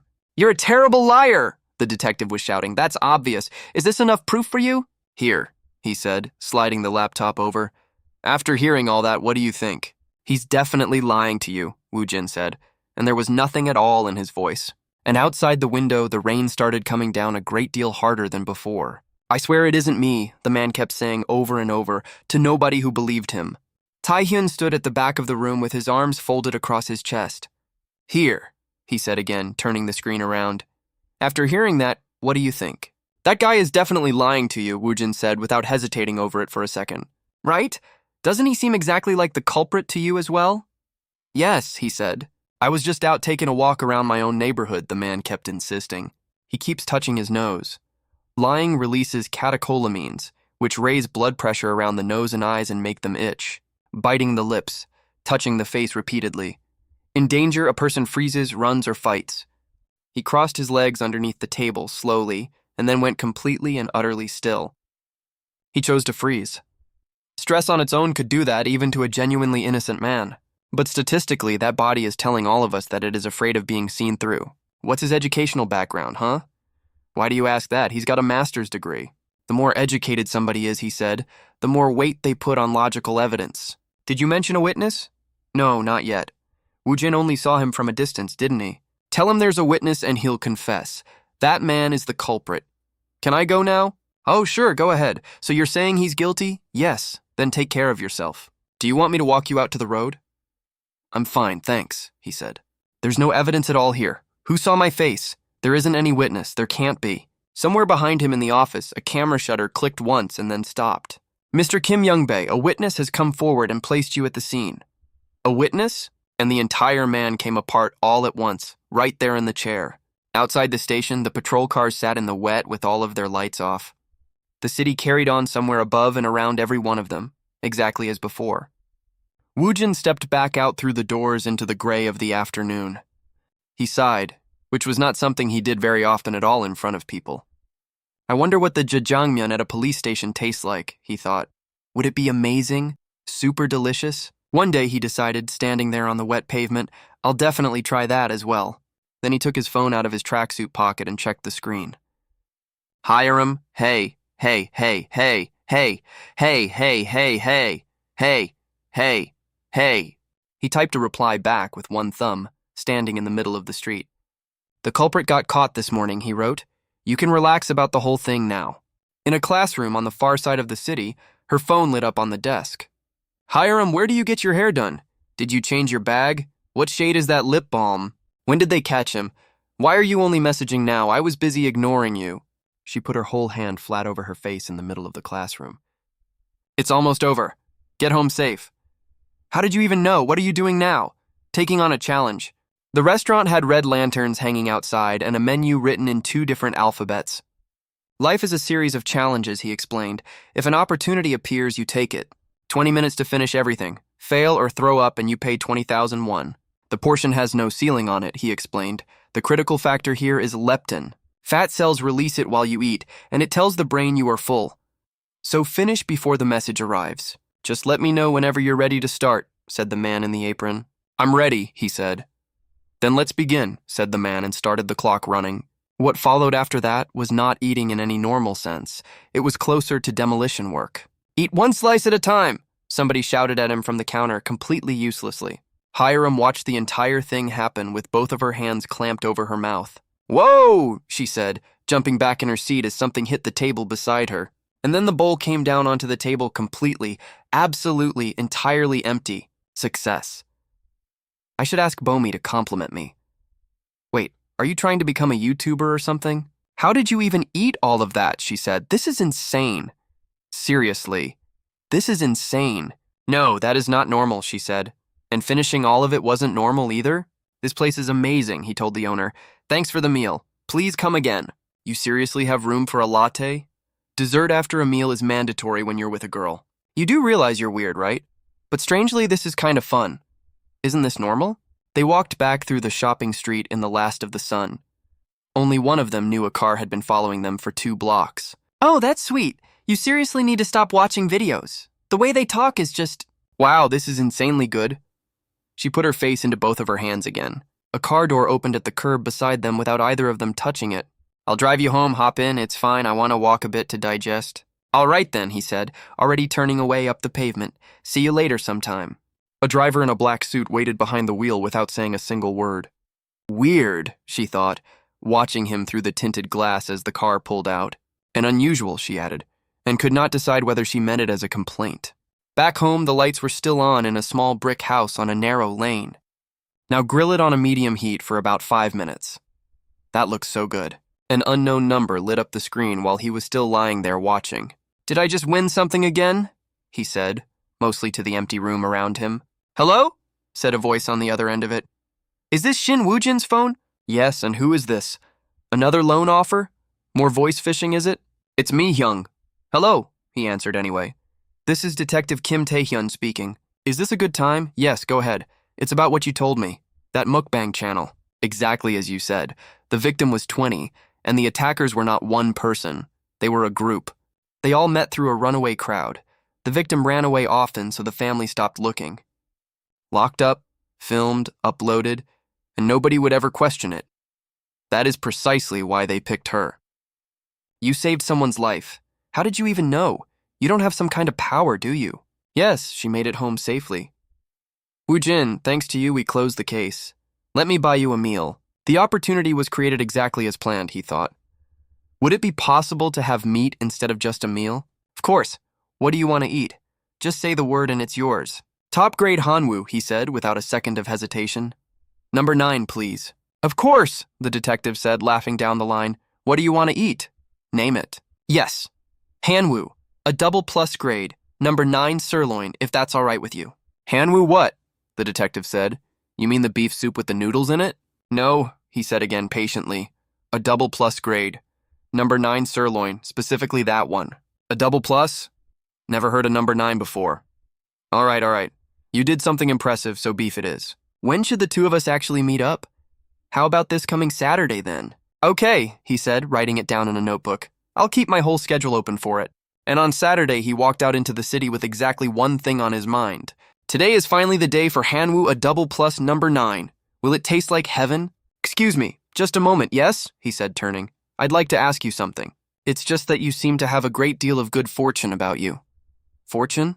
"Yes, exactly. That's the reason I couldn't just walk straight past you on the street like that."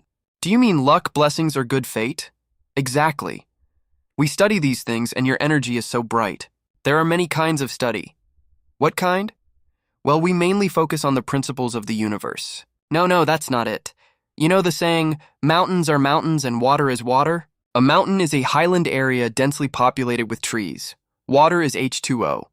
Is there an error in my knowledge? Wait, do people often say you're handsome? I can see an ancestor sitting on your shoulder right now. It seems your ancestor has been watching over you, but their expression is a little... You can see ghosts? "We don't call them ghosts," she said quickly, glancing at her partner. "We call them ancestral spirits." "Ancestral spirits? If they aren't biological organisms, then how exactly is it that you perceive them? Evolution, perhaps? A genetic mutation? Or do you perceive energy wavelengths directly? Both of you at once? Could we do this another time? Something urgent has come up. We really need to leave now." They were both sweating openly now, and neither one of them was smiling anymore. "It's not that at all. Something urgent just came up, so let's meet up next time." "Ancestral spirits," one of them shrieked back over her shoulder, and then ran for it. "Let's have a proper conversation about all this," he called after them. "I'm really not scary." Behind him, somebody had been quietly filming the entire exchange from start to finish. "That was absolutely hilarious," the man said, wiping his eyes with his sleeve. "Recording complete." "Hello there," he said. "I'm from a channel called Kirit TV." "YouTube?" said Woojin, turning around. "Many people fall for scams, so we record as evidence, but I've never seen anyone handle it like you. Would you mind if we use the footage?" "No, that wouldn't be normal. We'll blur your face." "No, delete the video. But for the public good, this kind of thing should be shared." "Hey, wait, we'll modify your voice as well. Nobody at all will recognize you, I promise." "Delete it," he said again without stopping. "Fine, I'll give you 500,000 won." "Delete it." "1 million then," the man shouted at his back. 1 million won, right now. Account holder, Shin Woojin. He held the screen up without changing his expression by a millimeter. "How did he switch gears that fast?" the man said, sweating straight through his shirt. And an hour later, he walked into a restaurant exactly 1 million won richer than before. "Woojin, what did you say you wanted again?" "Hanwoo a double plus number 9 sirloin." Taehyun looked at the menu prices and his hand started shaking. "Something else is fine, too." No, I promised I would treat you properly. Let's just get the sirloin." "Okay, 3 servings, please," he said, in the voice of a man signing his name to a mortgage. "Anyway, thank you, Woojin. If we had been even slightly late, it would have been a disaster." When we got there, it was chaos. She'd torn the screen out and was about to go through the window. Thank goodness for that, he said. Oh, is that truffle powder on the side dishes? I was so busy with all of it that I forgot to ask. How have you been holding up? Yes, he said, thinking about it properly. I've been trying very hard to live normally. He's asking for help. He's being held captive, just like I was. Did your mother buy that outfit for you? That is anything but normal. Was it the accident that made you start studying crime? Here's your sirloin, said the waitress, and set the plate down carefully between the two of them. Both of them stopped talking at exactly the same moment, for completely different reasons. The meat hit the grill and the whole room filled up with the smell of it. Try it with just a little salt on it the first time, the detective said. He put it into his mouth and chewed once, and then stopped moving entirely. And then something inside Shin Woo-jin detonated without any kind of warning at all. Hot, he shouted, at nobody in particular, at the ceiling, at the entire building. Woo-jin, what's wrong? Did you bite your own tongue? Careful, be careful with that, it's hot. He could not speak at all for a moment, he simply screamed straight up at the ceiling. It just melts, he said eventually, once he could talk. It's worth every single penny. Woo-jin, stay focused, I'm eating the rest of it, I'm fine, hurry up, grab another piece. You eat so well, the detective said, laughing at him. It's crazy delicious, thank you. Should I order naengmyeon too? A detective who knows the golden rule. I'll take the spicy one. That's fine, Taehyun said weakly, looking down at the bill. It's really okay, honestly, it's fine. And after that, the seasons turned over on him one after another without stopping. He sat at that desk night after night with the lamp on and the door shut. His mother brought cake into the living room, and nobody mentioned how strange any of it had been. Bomi taught him things he had already read years earlier, and he let her do it. They crossed roads together, side by side, in the middle of completely ordinary afternoons. They sat at a window counter and watched the buses go past. Nobody watching them would have guessed what either of them had already survived. In a library, she found him behind a stack of books taller than she was. Summer went. Autumn arrived and turned everything outside that window a different color entirely. And then, before anybody in that house was ready for it, it was exam season. The leaves outside that window went gold, and stayed gold for a while and then fell. Seniors, good luck out there. Do your best, everyone. Stick to that test like glue. District 10, Test Site 16. He walked in with a scarf around his neck and a bag on his back. Down a corridor he had never once walked down as a child in a building meant for children. Into a room that somebody else had swept clean and arranged into neat rows for him. Rows and rows of students, and every single one of them exactly his own age. The invigilators came down the aisles one by one, handing out the papers face down. He turned his own paper over and looked down at the very first sheet. 12 years in a warehouse and now a pencil and a clock, so who exactly is Shin Woo-jin? For 12 years, the man who owned him used a stick and never once explained why he was doing it. You bastard! Do I have to beat you before you understand? You can't even do that one thing right, you idiot. Our bastard, the same man said years later, through reinforced glass. How have you been keeping? That prison uniform suits you well, Woo-jin answered, and watched the color drain out of his face. But before any of that, there was a train crossing a white field, and a boy eating on it for the first time. Seniors, good luck out there. Everyone do your best on the exam. District 10, Test Center 16. He walked down the corridor in a white hoodie and a red scarf, past people who had known each other for years. In an emptied classroom, 3 adults were wiping down desks and stacking the chairs against the wall. And then the room filled up with students, and somebody at the front started reading out the rules. He sat in the middle row in a beige jumper holding a sheet of paper and looked out of the window once. All right, he thought, turning the paper over on the desk in front of him. Let's get started with this. Hours later, the street outside that school filled right up with people leaving it in every possible direction. A boy in a white hoodie walked out through the gates with one hand over his face. I made a mistake, he thought, and it is not the kind of mistake I can take back. He walked home through the middle of a crowd of families and did not look at any of them. Mom always said, as long as you're healthy, that's enough for me, Woo-jin. You don't have to be good at studying. Just live a normal, happy life. Welcome back, Woo-jin. You worked so hard today, we're proud of you. How am I supposed to explain this to them at home, he thought, and kept walking anyway. The front door opened onto a warm hallway, and a pair of white trainers already inside. Oppa, Bomi called from the kitchen, and came running out into the entryway to meet him. How did it go? Did you do well on your test? She said, drying her hands on a cloth. He turned around and looked at her, and there was nothing at all in his expression. Oppa, she said, and the smile came off her face immediately. Did you mess up the exam? There's no way you could have failed, she said. He had been writing for 6 straight hours. Are you okay, Appa? She said, following him into the living room. Did something bad happen in there? I think I was overconfident in myself, he said. Did he really mess it up? Was he too nervous? Appa, so what if you didn't do well? There's always another chance at it. Nobody here is going to blame you. Yeah, he said, in a completely flat voice she had never heard before. I'm going to go and wash up. She stood there and watched him disappear into his room with the bag still on his back. He dropped the bag on the bed and stood looking at a folded white shirt for a while. Lee Hiram, said the screen lying face up on the desk. Did you do well on your test today? He put a hand on the phone without picking it up, next to a stack of practice books. I solved far too many of those for no reason at all, he thought, looking at the pile of them. Out in the living room, Bomi sat on the sofa and stared at the closed door. This is the first time I have ever seen him like this, she thought. How am I supposed to comfort him? She called her parents, who were somewhere in a supermarket with a trolley full of food. Hey, Bomi, is Appa home already? Ask him what else he wants to eat besides the bulgogi. I think he couldn't perform the way he wanted to on the test. His face looks really, really bad. Woojin's home already? Maybe he's feeling down about it because the whole thing didn't go well for him. Woojin, her father said, turning the trolley around. Put me on the phone with him right now. Hey, Bomi, did he really mess up the test? From his face, it looks like he's genuinely disappointed. It's one test. Tell him it's fine. These things happen to everybody. I'll grab some good food and head over. A door opened down the hall and Woojin came out with a towel over his shoulder. Oppa, it's okay, she said again, standing up off the sofa so she could face him properly.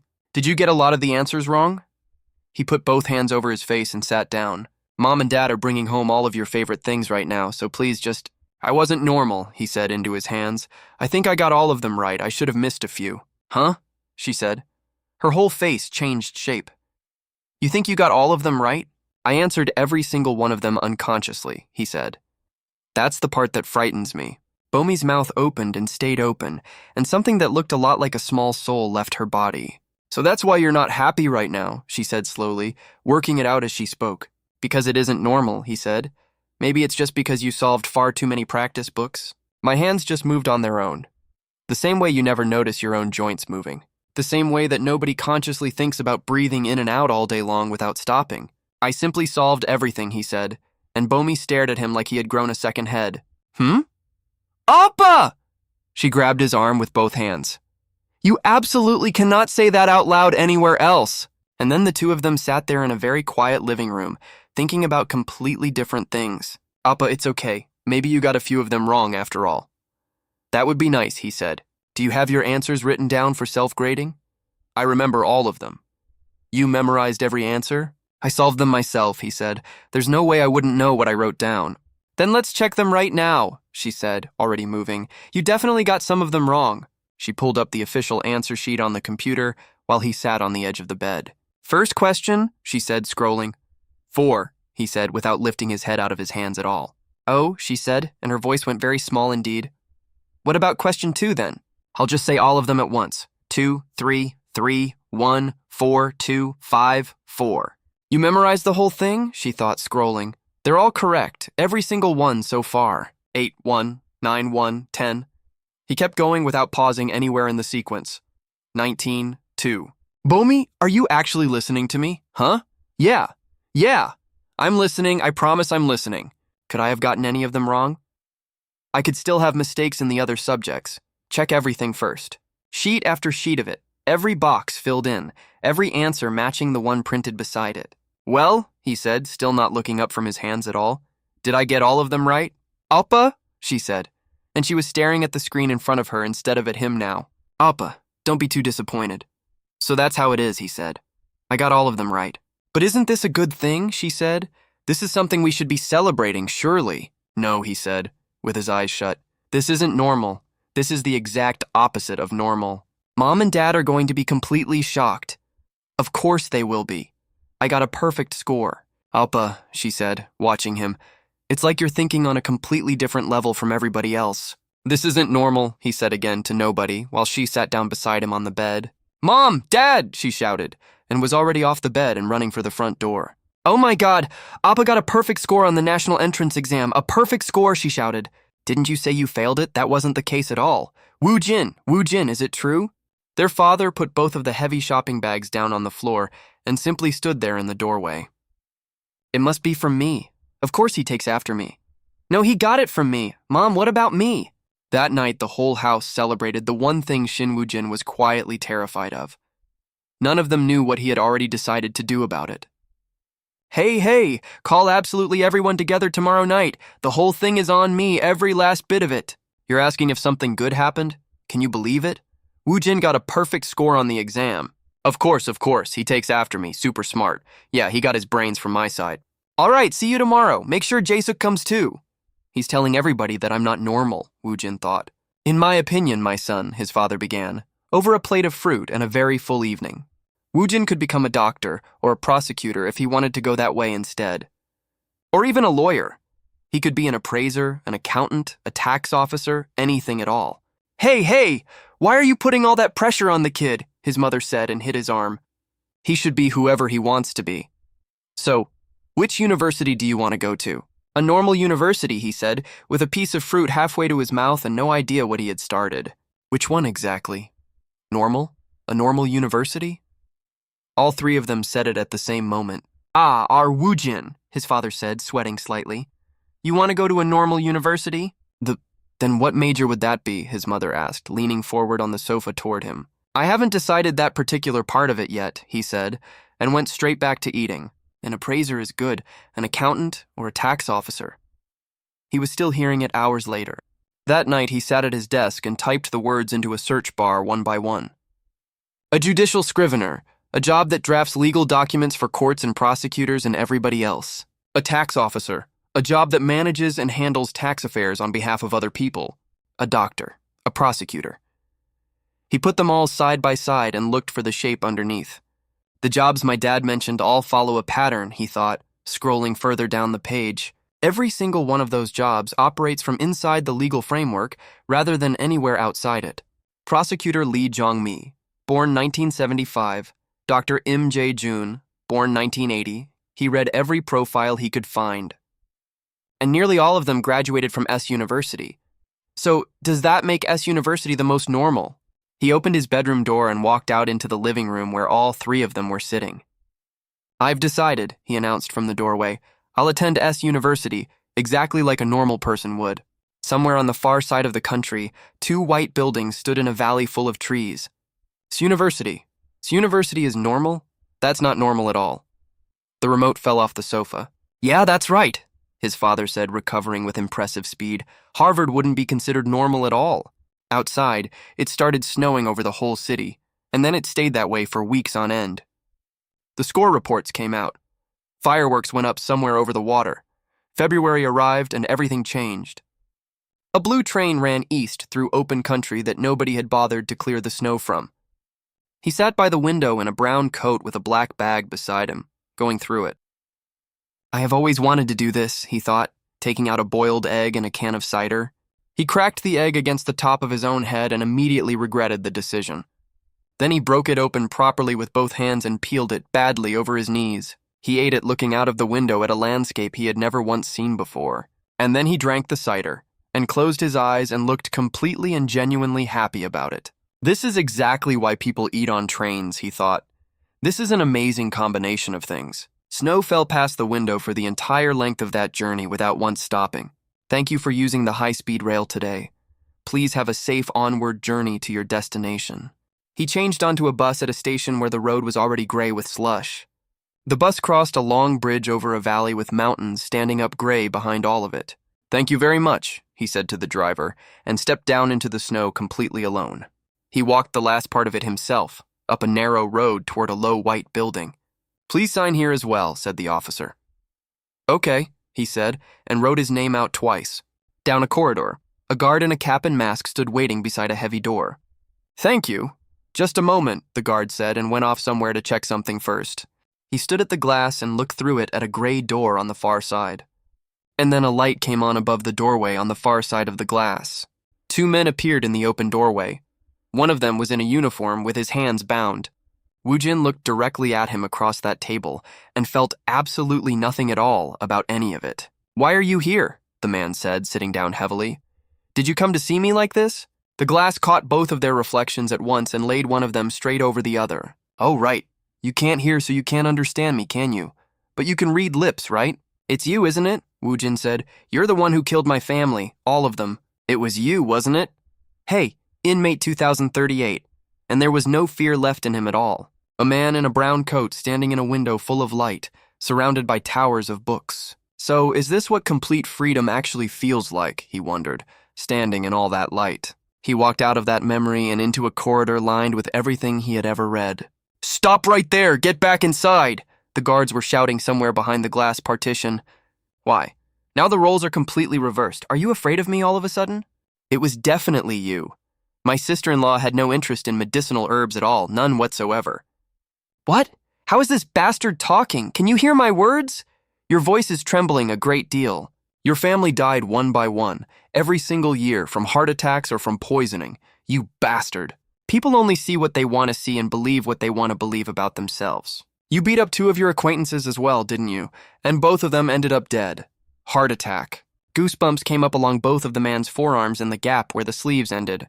2038 is trying very hard to block me out of his head right now. Increased heart rate. Blood pooling in the chest. His face has gone completely white in under 4 seconds. And Woojin, standing on the free side of the glass, decided to push a little further. Lately, he said through the glass, I have found myself with something of a dilemma about you. Inmate 2038, should I carve your release date onto my own body so I don't forget it? Are you threatening me right now? The man said, and his whole hand came up against the glass. Of course not, Woojin said, holding a palm up flat. I'm simply worried about your health. Are you writing an autobiography in there? I'm genuinely curious about what it actually says about me. How the hell do you know about that? The man went the color of the wall behind him. For your health, don't eat until you're full. Put your spoon down before you feel satisfied. Get some moderate exercise and avoid sunlight wherever possible. Just focus on staying healthy in there. I even deposited some money into your prison account. I don't have much since I'm not working yet. Prison funds are all part of the plan. A setup designed to keep me in your thoughts constantly. The man came up off the chair with a sound that was not really a word at all. This bastard is a murderer.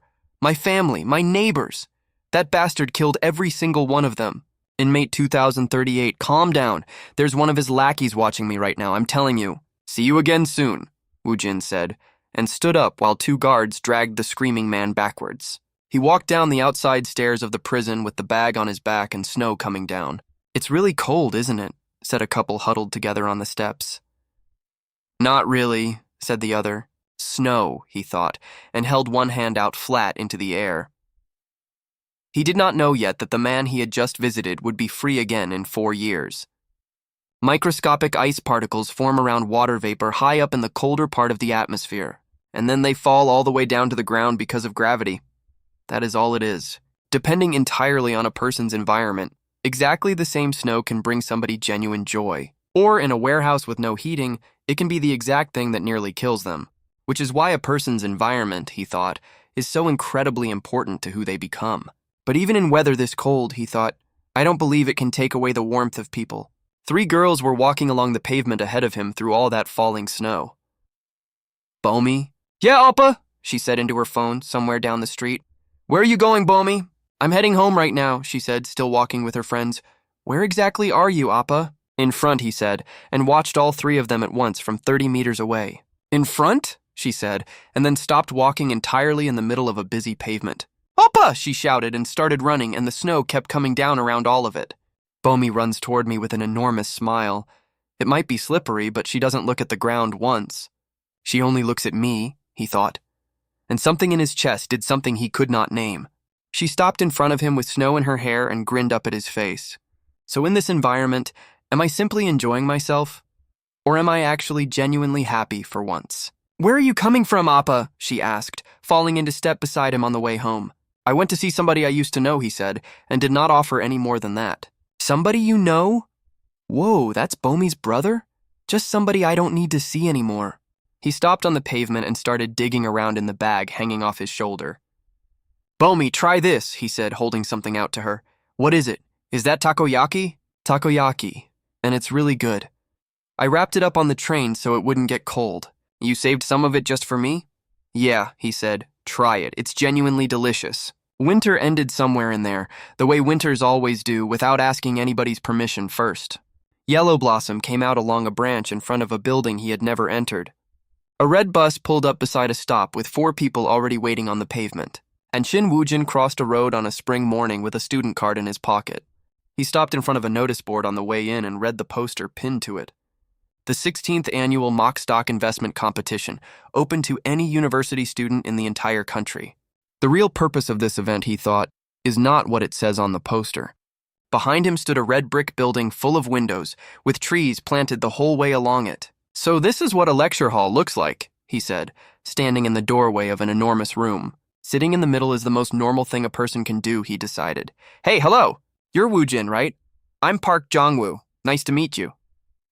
And Woojin turned around very slowly indeed.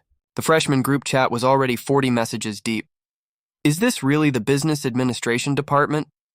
"Yes. Nice to meet you. Let's get along and not fight. Yeah, why do you sound like a textbook?" "Oh? Songhee? You're here already?" said a girl in glasses, waving from further down the row. "Is there a seat free over here? Over here, over here." The whole hall was filling up fast. And then everybody sat down and looked at an empty lectern at the front of the room. A man walked down from the door at the top of the hall and crossed to the podium. "Welcome, everyone," he said, gripping both sides of the lectern and looking up at all of them. "I'm your business administration professor." And Woojin sat up so straight that his back left the chair entirely. "Now then, business. What do you think business actually is? Anyone want to raise a hand and answer?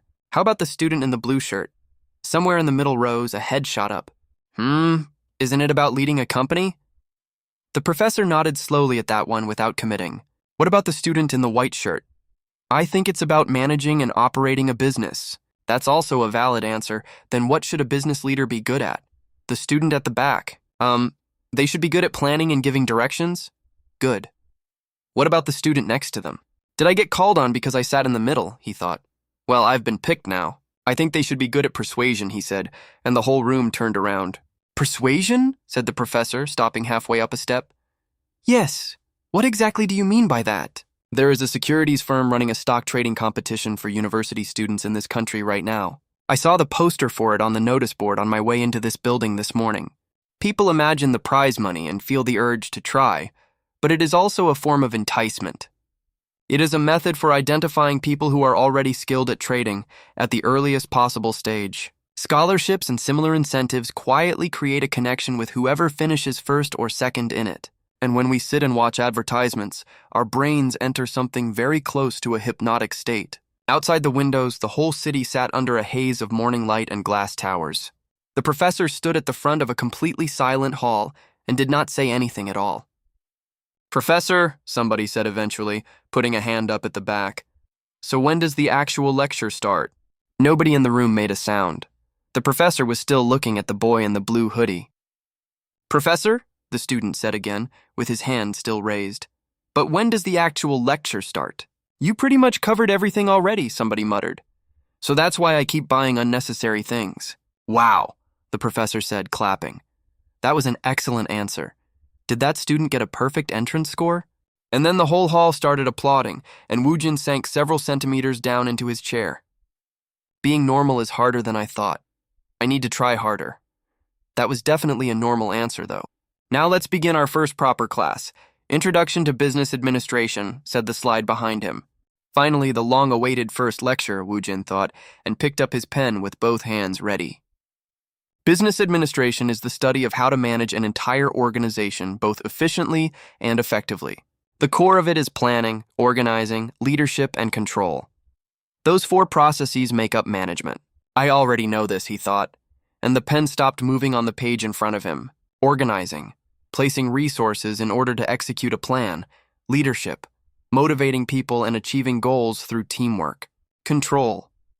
The step where you check whether everything is going to plan and make the necessary adjustments. "I have seen all of this before," he thought, in a warehouse by the light of a broken window. Beside him, a girl with a ponytail glanced over and caught the look on his face. "Did the professor notice I wasn't paying as much attention as everyone else? I really can't let my guard down. Enjoy your lunch, everyone, and I'll see you next time." "Thank you," said 40 voices at once. Finally, he thought, and his hands closed into fists on the desk. Time for the legendary campus meal. See you later. Enjoy your meal. The room emptied out around him in under a minute. He walked across a brick courtyard with a crowd of people who all seemed to know each other. Whoa, he said, stopping dead in front of a wall of ordering machines in the cafeteria. Two students stood beside a sign that told him absolutely nothing he did not already know. He carried the tray over to a table with the exact seriousness of a man defusing something. Then he sat down and looked at it, and everyone around him ate as though it were normal. He set the spoon and chopsticks down neatly beside a bowl of soup and a plate of sides. It's lacking MSG, he concluded. MSG is safer than salt. Is it intentional because it's a school meal? Then the phone lit up beside the tray. Detective Kim Tae-hyun. And every single case that man brought him would take him a little further from normal. Woojin, are you busy right now? I just finished eating my meal. I'm busy, he typed back. The phone rang about 4 seconds after that, which was exactly what he had expected it to do. Hello? Oh, Woojin, I've got a tricky one this time. 100,000 won for this one. What do you think? Does this person actually have a solid alibi, or is he covering something? The person on this footage looks like the culprit to me, right? You think so too, Woojin? Thanks to you, Woojin. I closed another one. Eat as much as you want. Seriously, anything on the menu. Thanks again, Woojin. That's far too much, he would say every time. Thank you very much. It was an easy way to make money, he thought. Okay, send it over to me. I think the two of us should talk about this one in person. When do you finish today? Due to the professor's circumstances, the 2 o'clock lecture has been canceled, said the message on the screen. I'm free right now, actually. Where should I go? No need, I'll come and pick you up. 20 minutes later, a black car was sitting idling at the curb outside the campus gates. Are you here? Yeah, I'm here, said the man leaning against the door with his phone out. Whoa, you're looking even better now that you're a college student. S University isn't just any school. What kind of case is it this time? Should the two of us talk inside the car instead? The car sat at the curb with the engine running and nobody getting into it yet. Hold on, Taehyun said, leaning over into the back seat to dig something out of a bag. Detective, Woojin said. Instead of just watching videos and looking at photographs, could we visit the scene? The scene? Taehyun said, and turned all the way around in the driver's seat to look at him. People, Woojin said, live out their entire lives based on the experiences they have actually had, which is why the more direct experience a person accumulates, the more useful all of it becomes. He had learned everything he knew from books, and books had a very specific limit to them. I just want to experience it firsthand for once. Said Taehyun, tapping the tablet against his knee. Well, if you insist on it that strongly, he said, and reached over for the gear stick. The car pulled out into traffic and Woojin put his seatbelt on properly with both hands. The city went past the window, low buildings first, then towers stacked up on a hill. Two men walked down a corridor toward a security officer standing in front of a door. Thank you for your hard work today. No problem at all, the officer said and stepped aside. Woojin, are you really okay with this? Yes, he said as the tape came up out of the way. They stepped into a flat with dried blood across the floor and a white outline drawn on it. He stood in the middle of that room and looked at the spray pattern up the wall.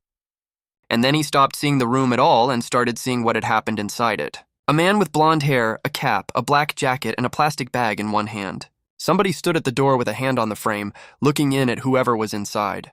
The lock turned. The victim came out barefoot, and the man in the cap forced his way in. The knife came up over his head and the whole room turned into something else entirely. The victim went backwards across the floor and hit something hard on the way down to it. Then it happened again, and the wall took most of what came off the blade. And the man in the cap did not stop at the point where he should have stopped. He stood over him afterwards and looked down at what was left of him on the floor. A hand came up off the tiles, reaching for nothing in particular, and then stopped moving. The throat went last, deliberately, and by then the man on the floor could not resist any of it. A palm clamped down over a mouth, eyes wide open. And then, after that, nothing at all. Woojin opened his eyes in the empty flat with his own pulse loud in his ears.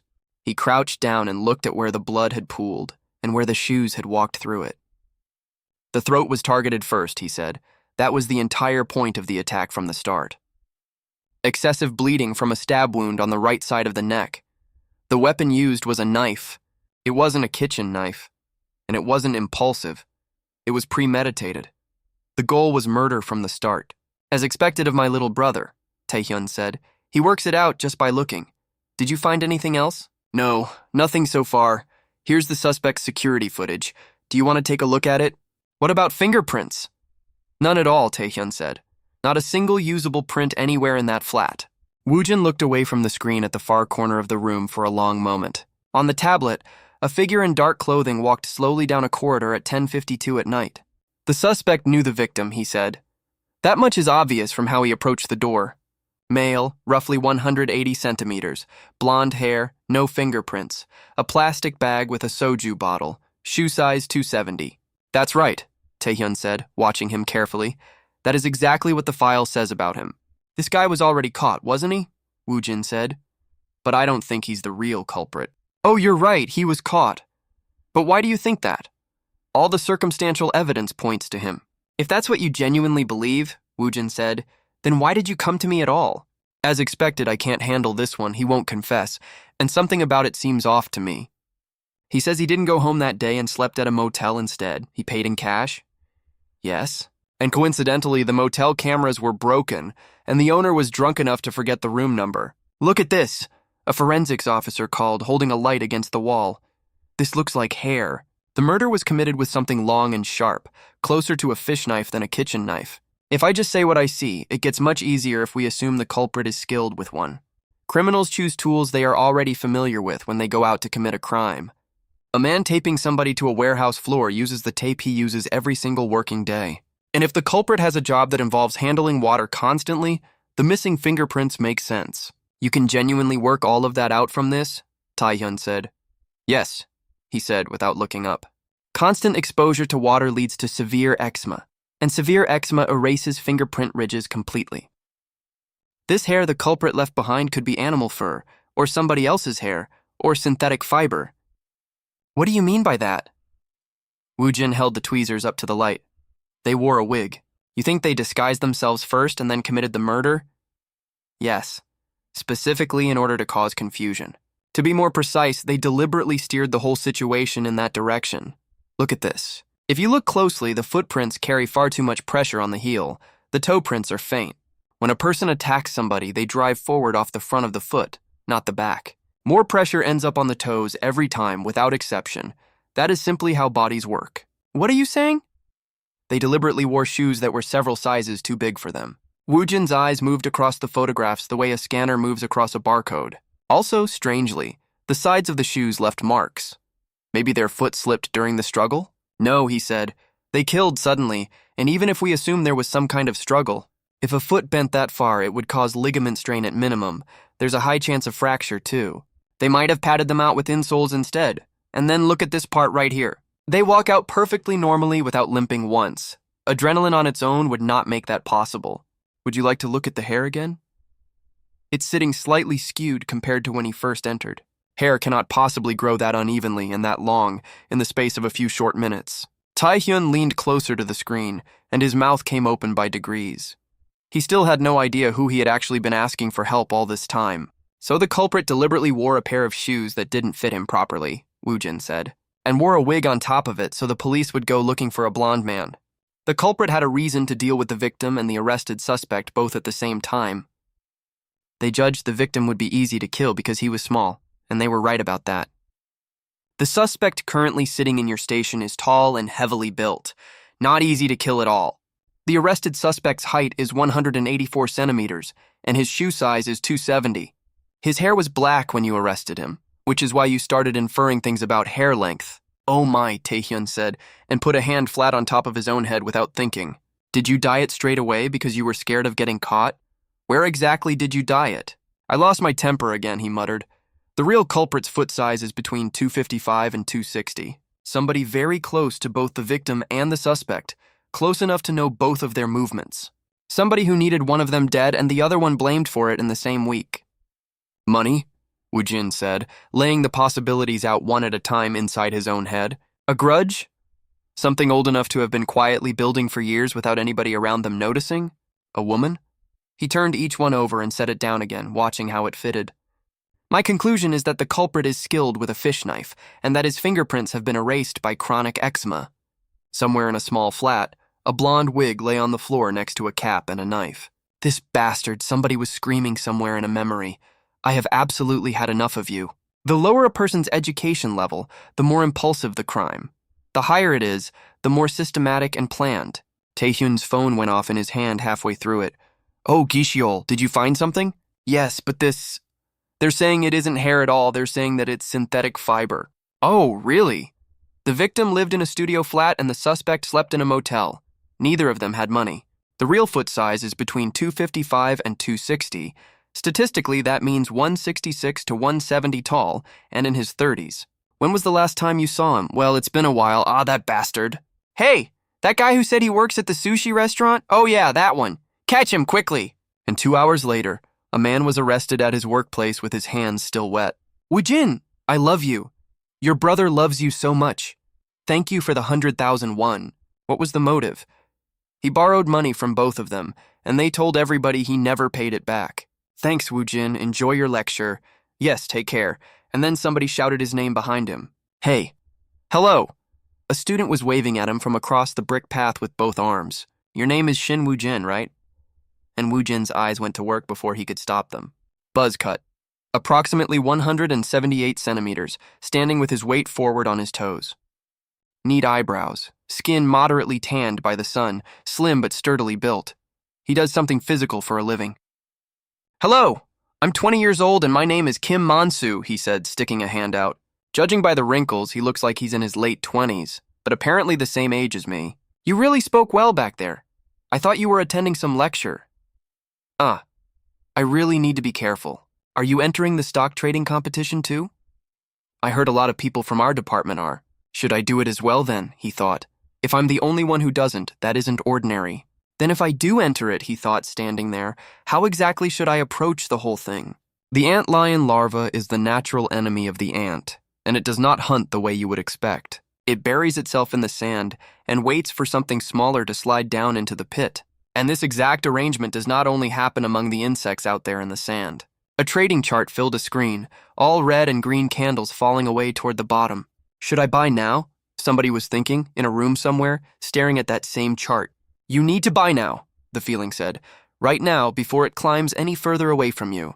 God, Buddha, please, just let it go up this one time. I'm begging you, just this once. And then the line went straight down through everything underneath it without stopping anywhere at all. No, somebody screamed at a phone screen alone in the middle of the night. Another man put his fist straight through his own monitor and kept going for a while afterwards. Let go of this. Calm down, sir. I said let go. 2 guards holding somebody back off a balcony. Down in the sand, one small thing waits underneath, while a great many others walk over the top of it. If the overwhelming majority of ordinary people are the ants in that particular arrangement, then I should be an ant whose money gets drained too. But then Mom, Dad, and Bomi would be sad about it. So it isn't about getting drained, he decided. It's about doing the draining, like drinking honey. The 10 o'clock class, right? Yeah, said Mansu, walking beside him the whole way across campus. The red brick building came up in front of the two of them, under a completely clear sky. I'm already up 3% in profits. Wow, that's amazing. I'm down 7%, Sai. They say not to put all your eggs in one basket, right? Exactly, and Woojin listened to all of it. I should start soon as well. I have an afternoon class tomorrow, so I'll begin in the morning. Hello, everyone, said the professor, waving from behind the podium. Hello, said the whole room back. Is this our 3rd lecture together already? Yes. All right then. In that case, let's begin. Talent acquisition, market share, and brand positioning, said the slide up on the wall behind his shoulder. The clicker advanced, and the room settled into the particular silence of 40 people not listening. Heads began going down along the back rows, one after another like a row of dominoes. Based on the results of this analysis, one can gain a competitive advantage in the market. And Woojin sat bolt upright in the middle of them all with his hand already half raised. Any questions at all? Yes, I have a question. Me, over here, Professor, over here. Is anyone struggling to understand this part of it? Yes, I am. Me, over here again. Why is he explaining the lecture instead of the professor? Somebody muttered 3 rows further back. Woojin, said Mansu from somewhere under his own folded arms. Yeah, just go to sleep already. I can't sleep, Woojin thought, watching the room around him. I really need to put in more effort. Sleeping during class is a normal thing. I wanted to experience it just once. Normalcy is too difficult. All right, that's it for today, said the professor, and I'm giving all of you an assignment. Professor, what kind of assignment? Finally, an assignment. I've always wanted to do one of those. When did you even wake up? Read Adam Smith's Wealth of Nations and understand it properly. Discuss perfect competition and the law of diminishing marginal utility. Form groups of 4 and submit your team list. Professor, I have a question. Scholars use diamonds and air to explain the paradox of value. But in modern times, can't we simply reinterpret diminishing marginal utility with a new understanding entirely? Let me explain using mukbang. For people who eat excessively, does diminishing marginal utility even apply? Giant ramen challenge, the most extreme one yet. 1.2 million views posted 2 weeks ago. That's possible, the professor said very carefully, with both of his hands still behind his back. Gambling and gaming addiction are considered exceptions. But fullness isn't about a full stomach, it's leptin. What's leptin? Somebody whispered. Hormones? Said somebody else, staring at the back of his head. So fullness isn't just about eating a lot? What kind of class did I even sign up for? If leptin secretion is low, it can lead to obesity, the professor said. And this guy, he thought. The opposite hormone is ghrelin, so the response is stronger. And nobody in that hall had noticed the boy asking was not entirely one person. But judging from his tone and his eyes, he's genuinely curious. He's really just asking a question. There's no time left, the professor said suddenly. All right, everyone. That is all for today's class. See you all next lecture. And he walked out of that room considerably faster than he had walked in. Woo Jin! Let's be in the same group. I called him first. Form a line. Want to grab a drink after? If I brought that one into the lab, the professor thought, walking down the corridor entirely alone. No, never mind. He'd be a great deal more trouble than he would ever be help. That evening, the street outside his house was quiet, and the sky above it was completely clear. Watch list. Limit order. Quantity, 10. Price, 23,501 each. Buy. Your buy order has been executed, said the screen, and he watched the numbers start moving. The line went up, red candles stacked on top of each other all the way across the chart. I should feel happy about this, he thought. But I feel nothing at all. Normalcy is hard to achieve. It's nothing, he told himself later that night, as the same line came back down through everything. A green arrow drove straight down through the middle of the display and kept right on going. It's nothing. This isn't real money anyway. The whole thing is only ever a simulation. If my subconscious self woke up right now, he thought, how exactly would he react to all this? Did you do well on your test? Bomi's brother, are you a student? Now you even talk well. Every voice he had collected. Maybe it isn't a bad idea to observe myself for once, he thought, and stopped resisting. Come forth, he said, and closed his eyes, and let go of something he had been holding for months. And when those eyes opened again a moment later, there was something entirely different behind them. A hand went slowly through his own hair, as though checking that the body still worked. Ah, he said, and stood up and looked at himself in the mirror on the wardrobe door. Long time no see. No matter what, I have to admit it, I'm quite handsome. I could be a celebrity. He wiped his face down with a towel and grinned at nothing at all in the empty room.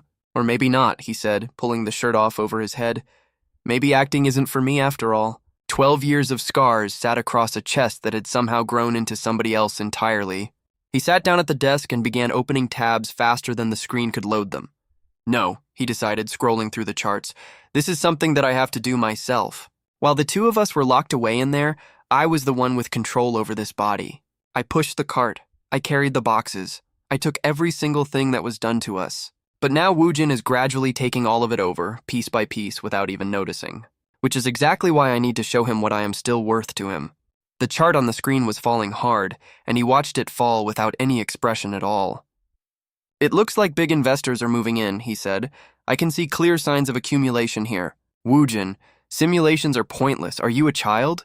You're an adult now. There's no practice in life, only reality. Your buy order has been executed, said the screen, and his finger came straight down again. Your buy order has been executed, and again, faster than the numbers could settle. Your buy order has been executed, said the screen, over a bare back covered in old scars. Red arrows came up out of the floor of that room and stood there like spearheads. Woojin, he said out loud to a reflection that was not currently answering him back. Money isn't something that you earn, he said. It's something that other people make for you. Unless you print the money yourself, he said, you always have to give somebody value to receive it. A young man in a black suit adjusted his tie in front of a full-length mirror. Nice shot. Somebody called out on a golf course somewhere under a completely clear blue sky. A company's chief executive has to generate revenue before he can pay a single one of his employees. I'll be counting on you, Chairman. Of course. Just trust me on this one, Chief Executive. Ugh, I'm exhausted, one of them said afterwards, leaning against a car under a streetlight at midnight. The street went quiet again and the lamps kept on burning over a completely empty road. May I sit in it? Of course, sir. You can even take it out for a test drive. We did it. And so money flows in and back out again in one endlessly repeating cycle. Good work today. Come on, have a drink. If you want to avoid big risks, choose a stable life. Drag him down. I was here first. But if you want wealth, you have to accept the risk of falling. However, even without running a business at all, you still have workers making money for you.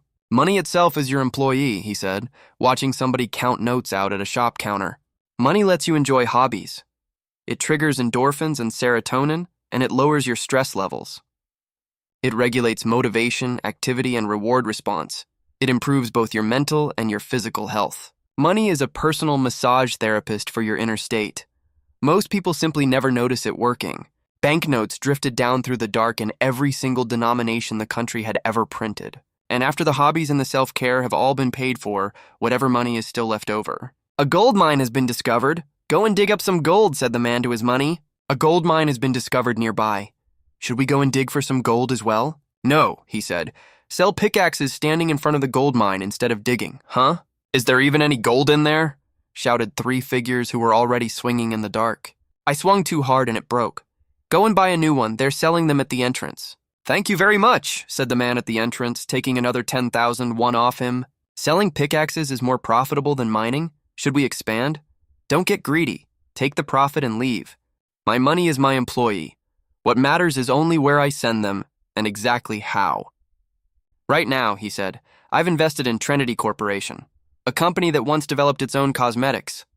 Their stock was completely stable, right up until the chief executive changed over 2 years ago. Trinity collaborating with a Harvard professor. Trinity discovers substance that stimulates hair growth. Clinical trials accelerating. Trinity chief executive found to be a university classmate of a sitting politician. Foreign investors showing keen interest. And then the headline everybody had been waiting for. A domestic company collaborating on a world first. The world's first? International professors on the project? A cure for baldness? Can that be trusted? Who cares? It's going up. National pride is surging. I can't resist a short-term trade on this. Buy, sell, buy, sell!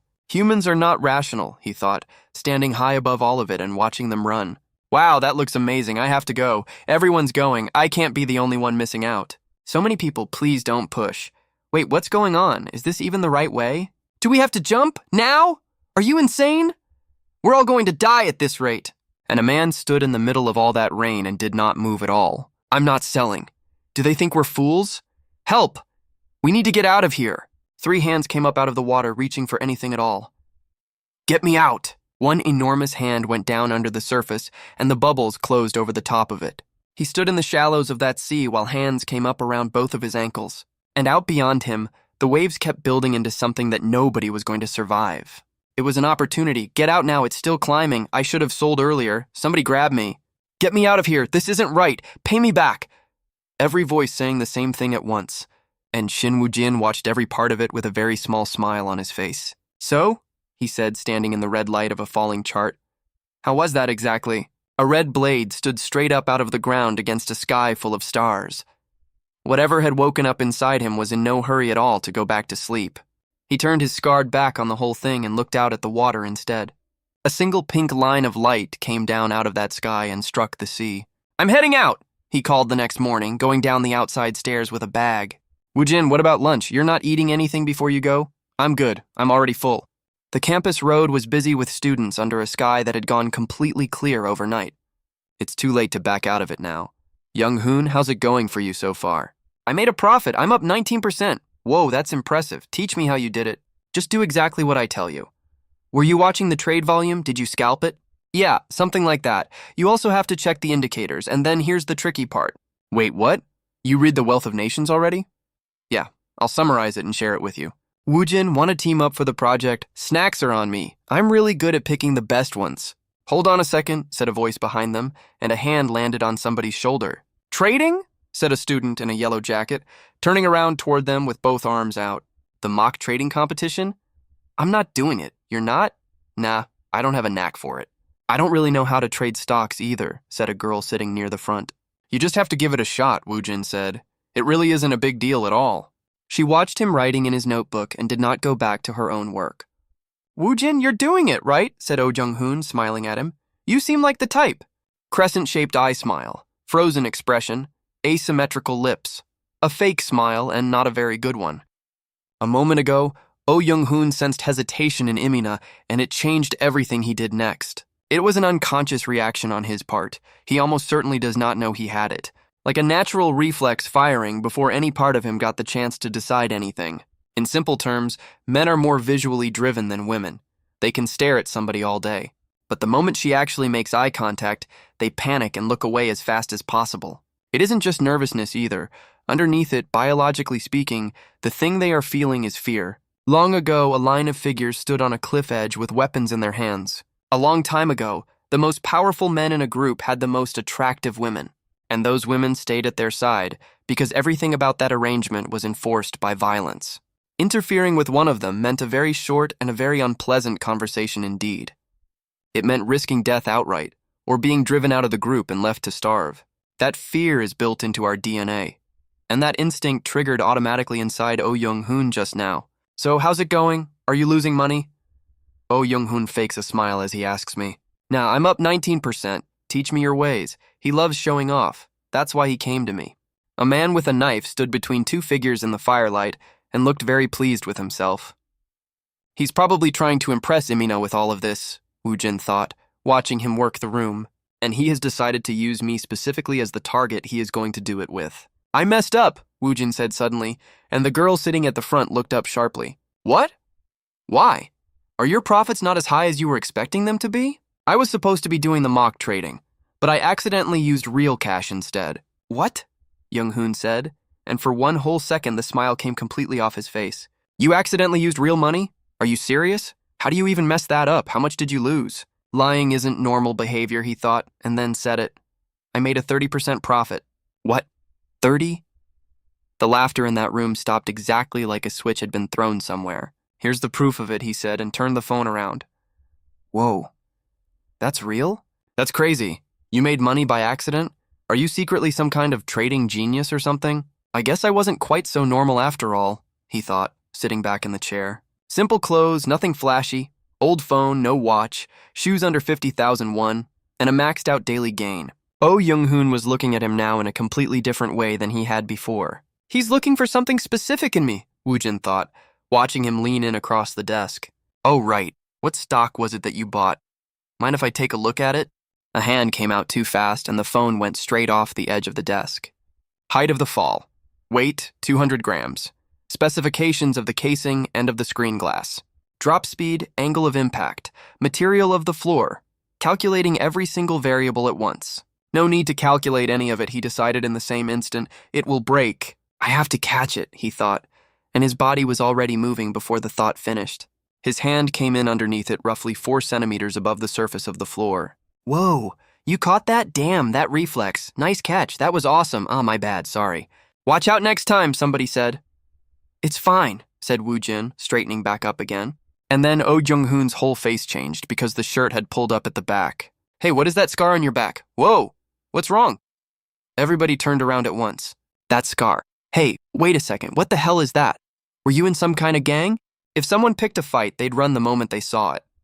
Hey, you'd better treat Woojin nicely. If you slack off on the assignment, said somebody else, then be prepared for what happens. Hey, are you crying? Is he actually tearing up? When people insult or belittle other people. Hey, isn't that your boyfriend over there? Look at the way he walks, one girl said to another. Get up, man. Did you seriously cry yourself to sleep over that? Said somebody in the dark. Hey, he's leaving. Aren't you going to say goodbye? Here, take it. I don't want it. Oh, Jung-hoon loves to show off, Woojin thought, and had known it from the first minute. What, did you fight off 17 guys at once? Were you the one or were you number 17? Today he has latched onto me specifically, and everybody sitting around us is laughing right on cue. The majority always bullies the minority. That is not a moral claim. It is simply what happens. A hand came down on the back of Woojin's head, and he did not react at all. A single figure sitting on a chair in the middle of a stage with shapes standing all around it. 4 people standing in a row against absolute black, none of them with any expression at all. So if I want to be normal, he thought, then I simply need to side with the majority. Before we start the project, he said, how about all of us grab some drinks together tonight? Oh, nice, said three voices at once, and they all started moving toward the door. Luring Amina into my space was easy. Almost embarrassingly easy, in fact, now I think about it. Jung-hoon, are you coming too? I just got lucky this time, Woo-jin said and shrugged at him. Actually, I want to learn a lot more about trading. You're good at stocks, aren't you? Oh, that's easy, Jung-hoon said, and the whole smile came back at once. Yeah, let's go. And with that, he walked straight into the trap without noticing a single edge of it. Somewhere, a man with his hair standing on end screamed into a light he could not see past.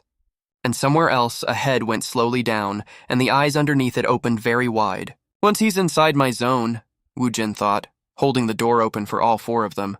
A masked face contorted somewhere in a room that nobody in that group would ever see.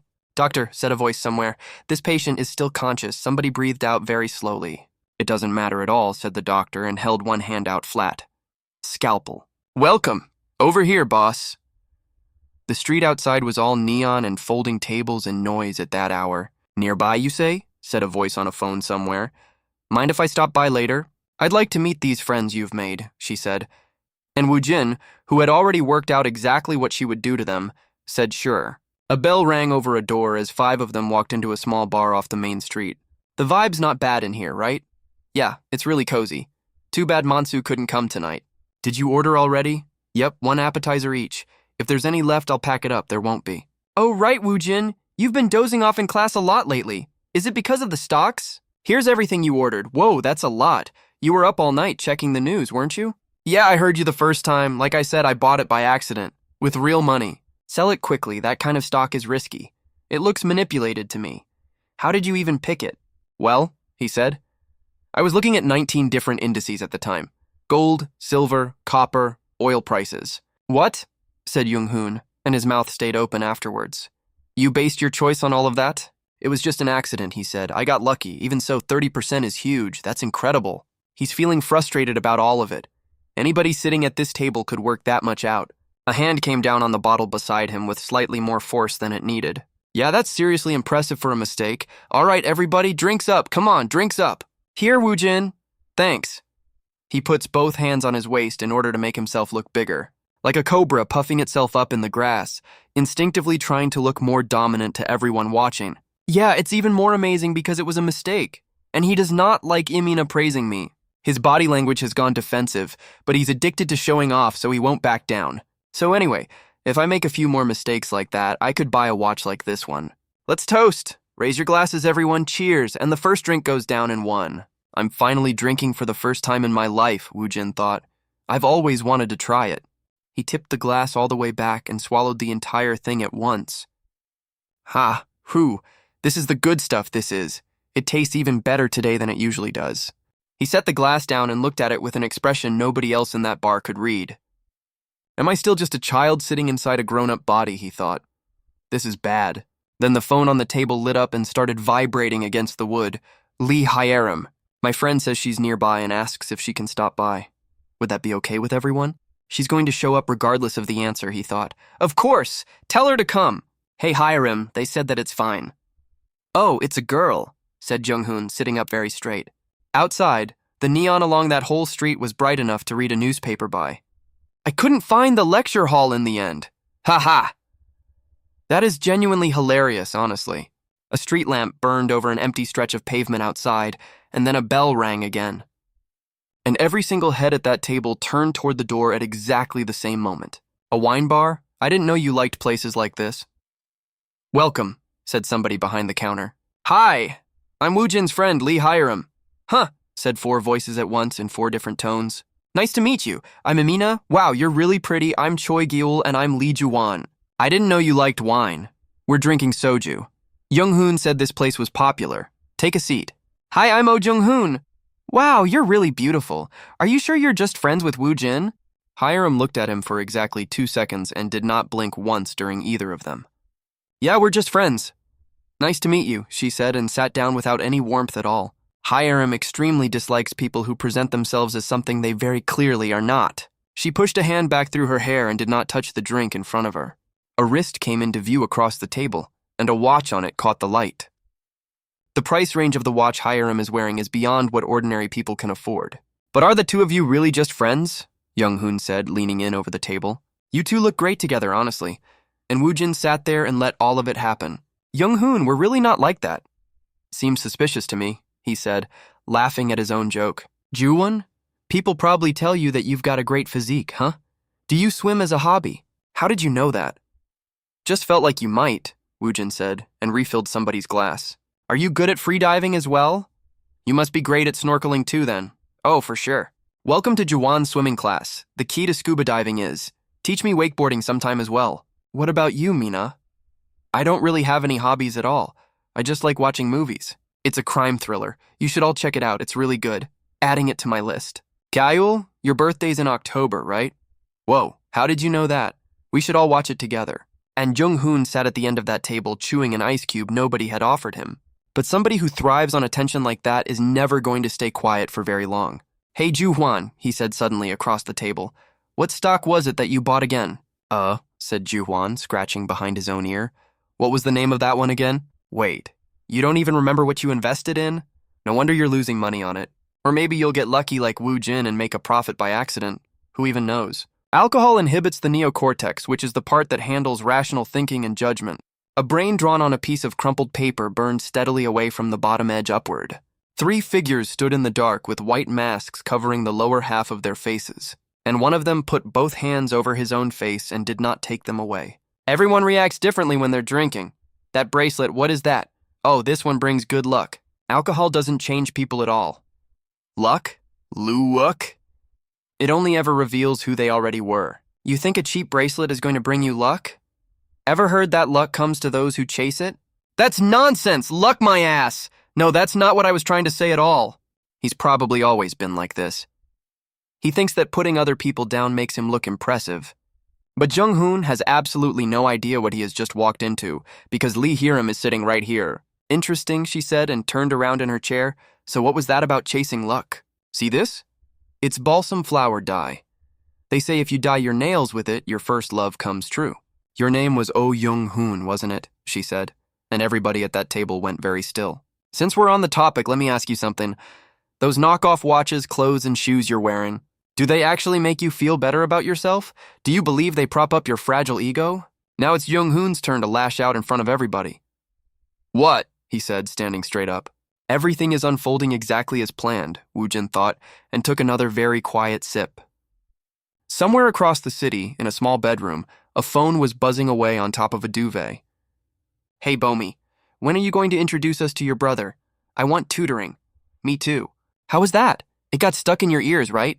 You've got real talent for this, seriously. Mom, look, a giraffe. Dad, I want to see that one. Children shouting at an enclosure fence. Appa has missed out on so many things, she thought. Should we dip our feet in the water? He's somebody who wants to try a lot of things. I should ask him about it sometime. But there's nobody bullying him at that university, right? Share your meal tickets. Give me your homework. If that happens, I don't care who it is. I won't let it slide. How dare they touch my brother? Bomi, is something wrong in there? Her mother called up the stairs of a lit house. When somebody she dislikes gets angry, Lee Hiram thinks even less of them than she already did. I know plenty. My sister is obsessed with that brand. Woo-jin, who exactly is this girl? She's unbelievably childish, trying to make people laugh by putting others down. Is that actually fun? And the whole table was about to find out what she does next. And you came here as a guest. When have you ever seen me to call my things fake? The mood? You already ruined that along with the side dishes you got through. If I ruined it, I'll pay. Woo-jin, I'm leaving first, she said, standing up out of the chair. I can't stay in here any longer. The door swung shut behind her, and 3 people at that table did not know where to look. Woo-jin, who is she? Jung-hoon said. This is ridiculous, honestly. Who does she think she is? She's the daughter of the chief executive of SH Shinhwa General Trading. The CEO's daughter? Yeah. The CEO's daughter of SH Shinhwa? Yeah. SH Shinhwa, that huge corporation? Yeah, he said again. How do you even know somebody like that? No wonder she had that aura. Woo-jin, is this true? Jung-hoon sat there with his face going a color that had nothing to do with the alcohol. Fake, huh? Somebody muttered from the far end. Oh, so that's what all of this was actually about. No wonder everything that he owns is luxury, but there has never once been a car anywhere. What if the stocks were a lie as well, said somebody else, and nobody argued with it. And just like that, everyone at the table could read Oh Young-hoon like an open book. No matter how I think about it, I'm furious. I'm stepping out. Young-hoon, where do you think you're going? Let go of me! Now that the majority is on my side, Woo-jin thought, he can't attack me anymore. Hey, stop right there! Did you say you're the daughter of the SH Shinhwa CEO? What nonsense is that? Who I am is none of your business, she said. You stink, you know that? Do you use fake perfume too? What? Young-hoon shouted at her back down the street. Wow, I have seriously had enough of this. And then a man in a suit stepped out of a car at the curb. Who are you, miss? The city stood up around all three of them, floor after lit floor of it, going up. The next afternoon, he walked up the steps of a building under a completely clear sky. 3 bound reports landed on a library table in front of 3 extremely alarmed people at once. Did you research all of this yourself? You didn't write a thesis, did you? When am I supposed to read this? Just read it like this, he said, and papers went up into the air all around him. 5 faces, one after another, each one photographed and filed away somewhere behind his eyes. What was that? Are you sure you read all of it? We can't read it like that, Woo-jin. Just use it as a reference, we'll condense it. I'm going to the bathroom for a bit. Take your time. Let's just finish this and call it a day. Ugh, I feel nauseous. Mansu feels nauseous? I'm a Mina. Mina, that was hilarious. Huh? Said somebody in a voice that came out slightly wrong. Out in the corridor, a man in a blue jacket pushed his way through a glass door and found 2 people standing near the lifts, one of them holding a broom in both hands. Hi? You're here for the group project too, right? Yeah, pretty much. And you as well? Yeah, our guys are inside as well. Go in and check. What, fake? Do you wear that to prop up your ego? That's so childish. Who even is she? Jeez. What's wrong with me? I left my laptop in the lecture hall. Well, good luck with it, Young-hoon said, and would not meet his eyes at all. From now on, he won't show any obsession toward me, and that was a very natural reaction. What should we eat for dinner tonight? Let's go somewhere close by, then how about jjajangmyeon? Black noodles came up out of a bowl on a set of chopsticks somewhere in his imagination. Sounds delicious, he thought, and then his phone started ringing away in his jacket pocket. And the boy who had spent 12 years in a warehouse answered it standing in a university corridor. Ha ha ha! Somebody laughed on the other end of the line, standing out there in the dark. All right, just jjajangmyeon then? Fine, I'll order some tangsuyuk for you as well. Let me smoke one more before we go in, said a detective outside a station somewhere. What now? Said the man beside him, watching him drop down onto a bench instead of moving. Eat properly before running around. You just had cream bread and milk, didn't you? Face pale, lips whitish. Hyungnim, are you seriously imitating Woo-jin right now? Am I wrong about any of it, though? I skipped breakfast, but I had a hearty bowl of sundae soup later. Soup stains. Facial tension. Hyungnim, if a stork tries to walk like a sparrow, it'll break its legs. It's the other way around, idiot. Am I doing this wrong? How is a detective getting every single thing wrong? Let's go in. The station sat there in the afternoon sun with 2 patrol cars parked outside the front steps. And about 4 minutes later, both of them came running straight back out of it again. Doesn't it feel like only our jurisdiction is getting cases non-stop lately? Did some god of death move in? These bastards, I'll rip them apart. I'll throw every single one of them behind bars. Let's go. By the time they arrived, the whole street was full of uniforms and the rooftop was lit. An officer waved them through a doorway and did not say anything about what was inside. They went up the stairs one behind the other, and the noise from below fell away. Hello, Captain. Oh, hey, said a man with a camera around his neck, still taking photographs. Why are you taking so many pictures of that? This? Don't even ask me about it. And then Taehyun looked down into that box himself, and his whole face came apart at once. Some absolute bastard, he said, and could not manage a single further word after that one. Any information on the identity? That crazy bastard. It's a young man by the look of him. 21 years old. His name is Park Jong-hyuk. He's the son of this particular household. And what about the parents? Go inside, they're both sitting in the living room right now. A man was kneeling on the floor of a wooden room, and somebody stood in the doorway watching.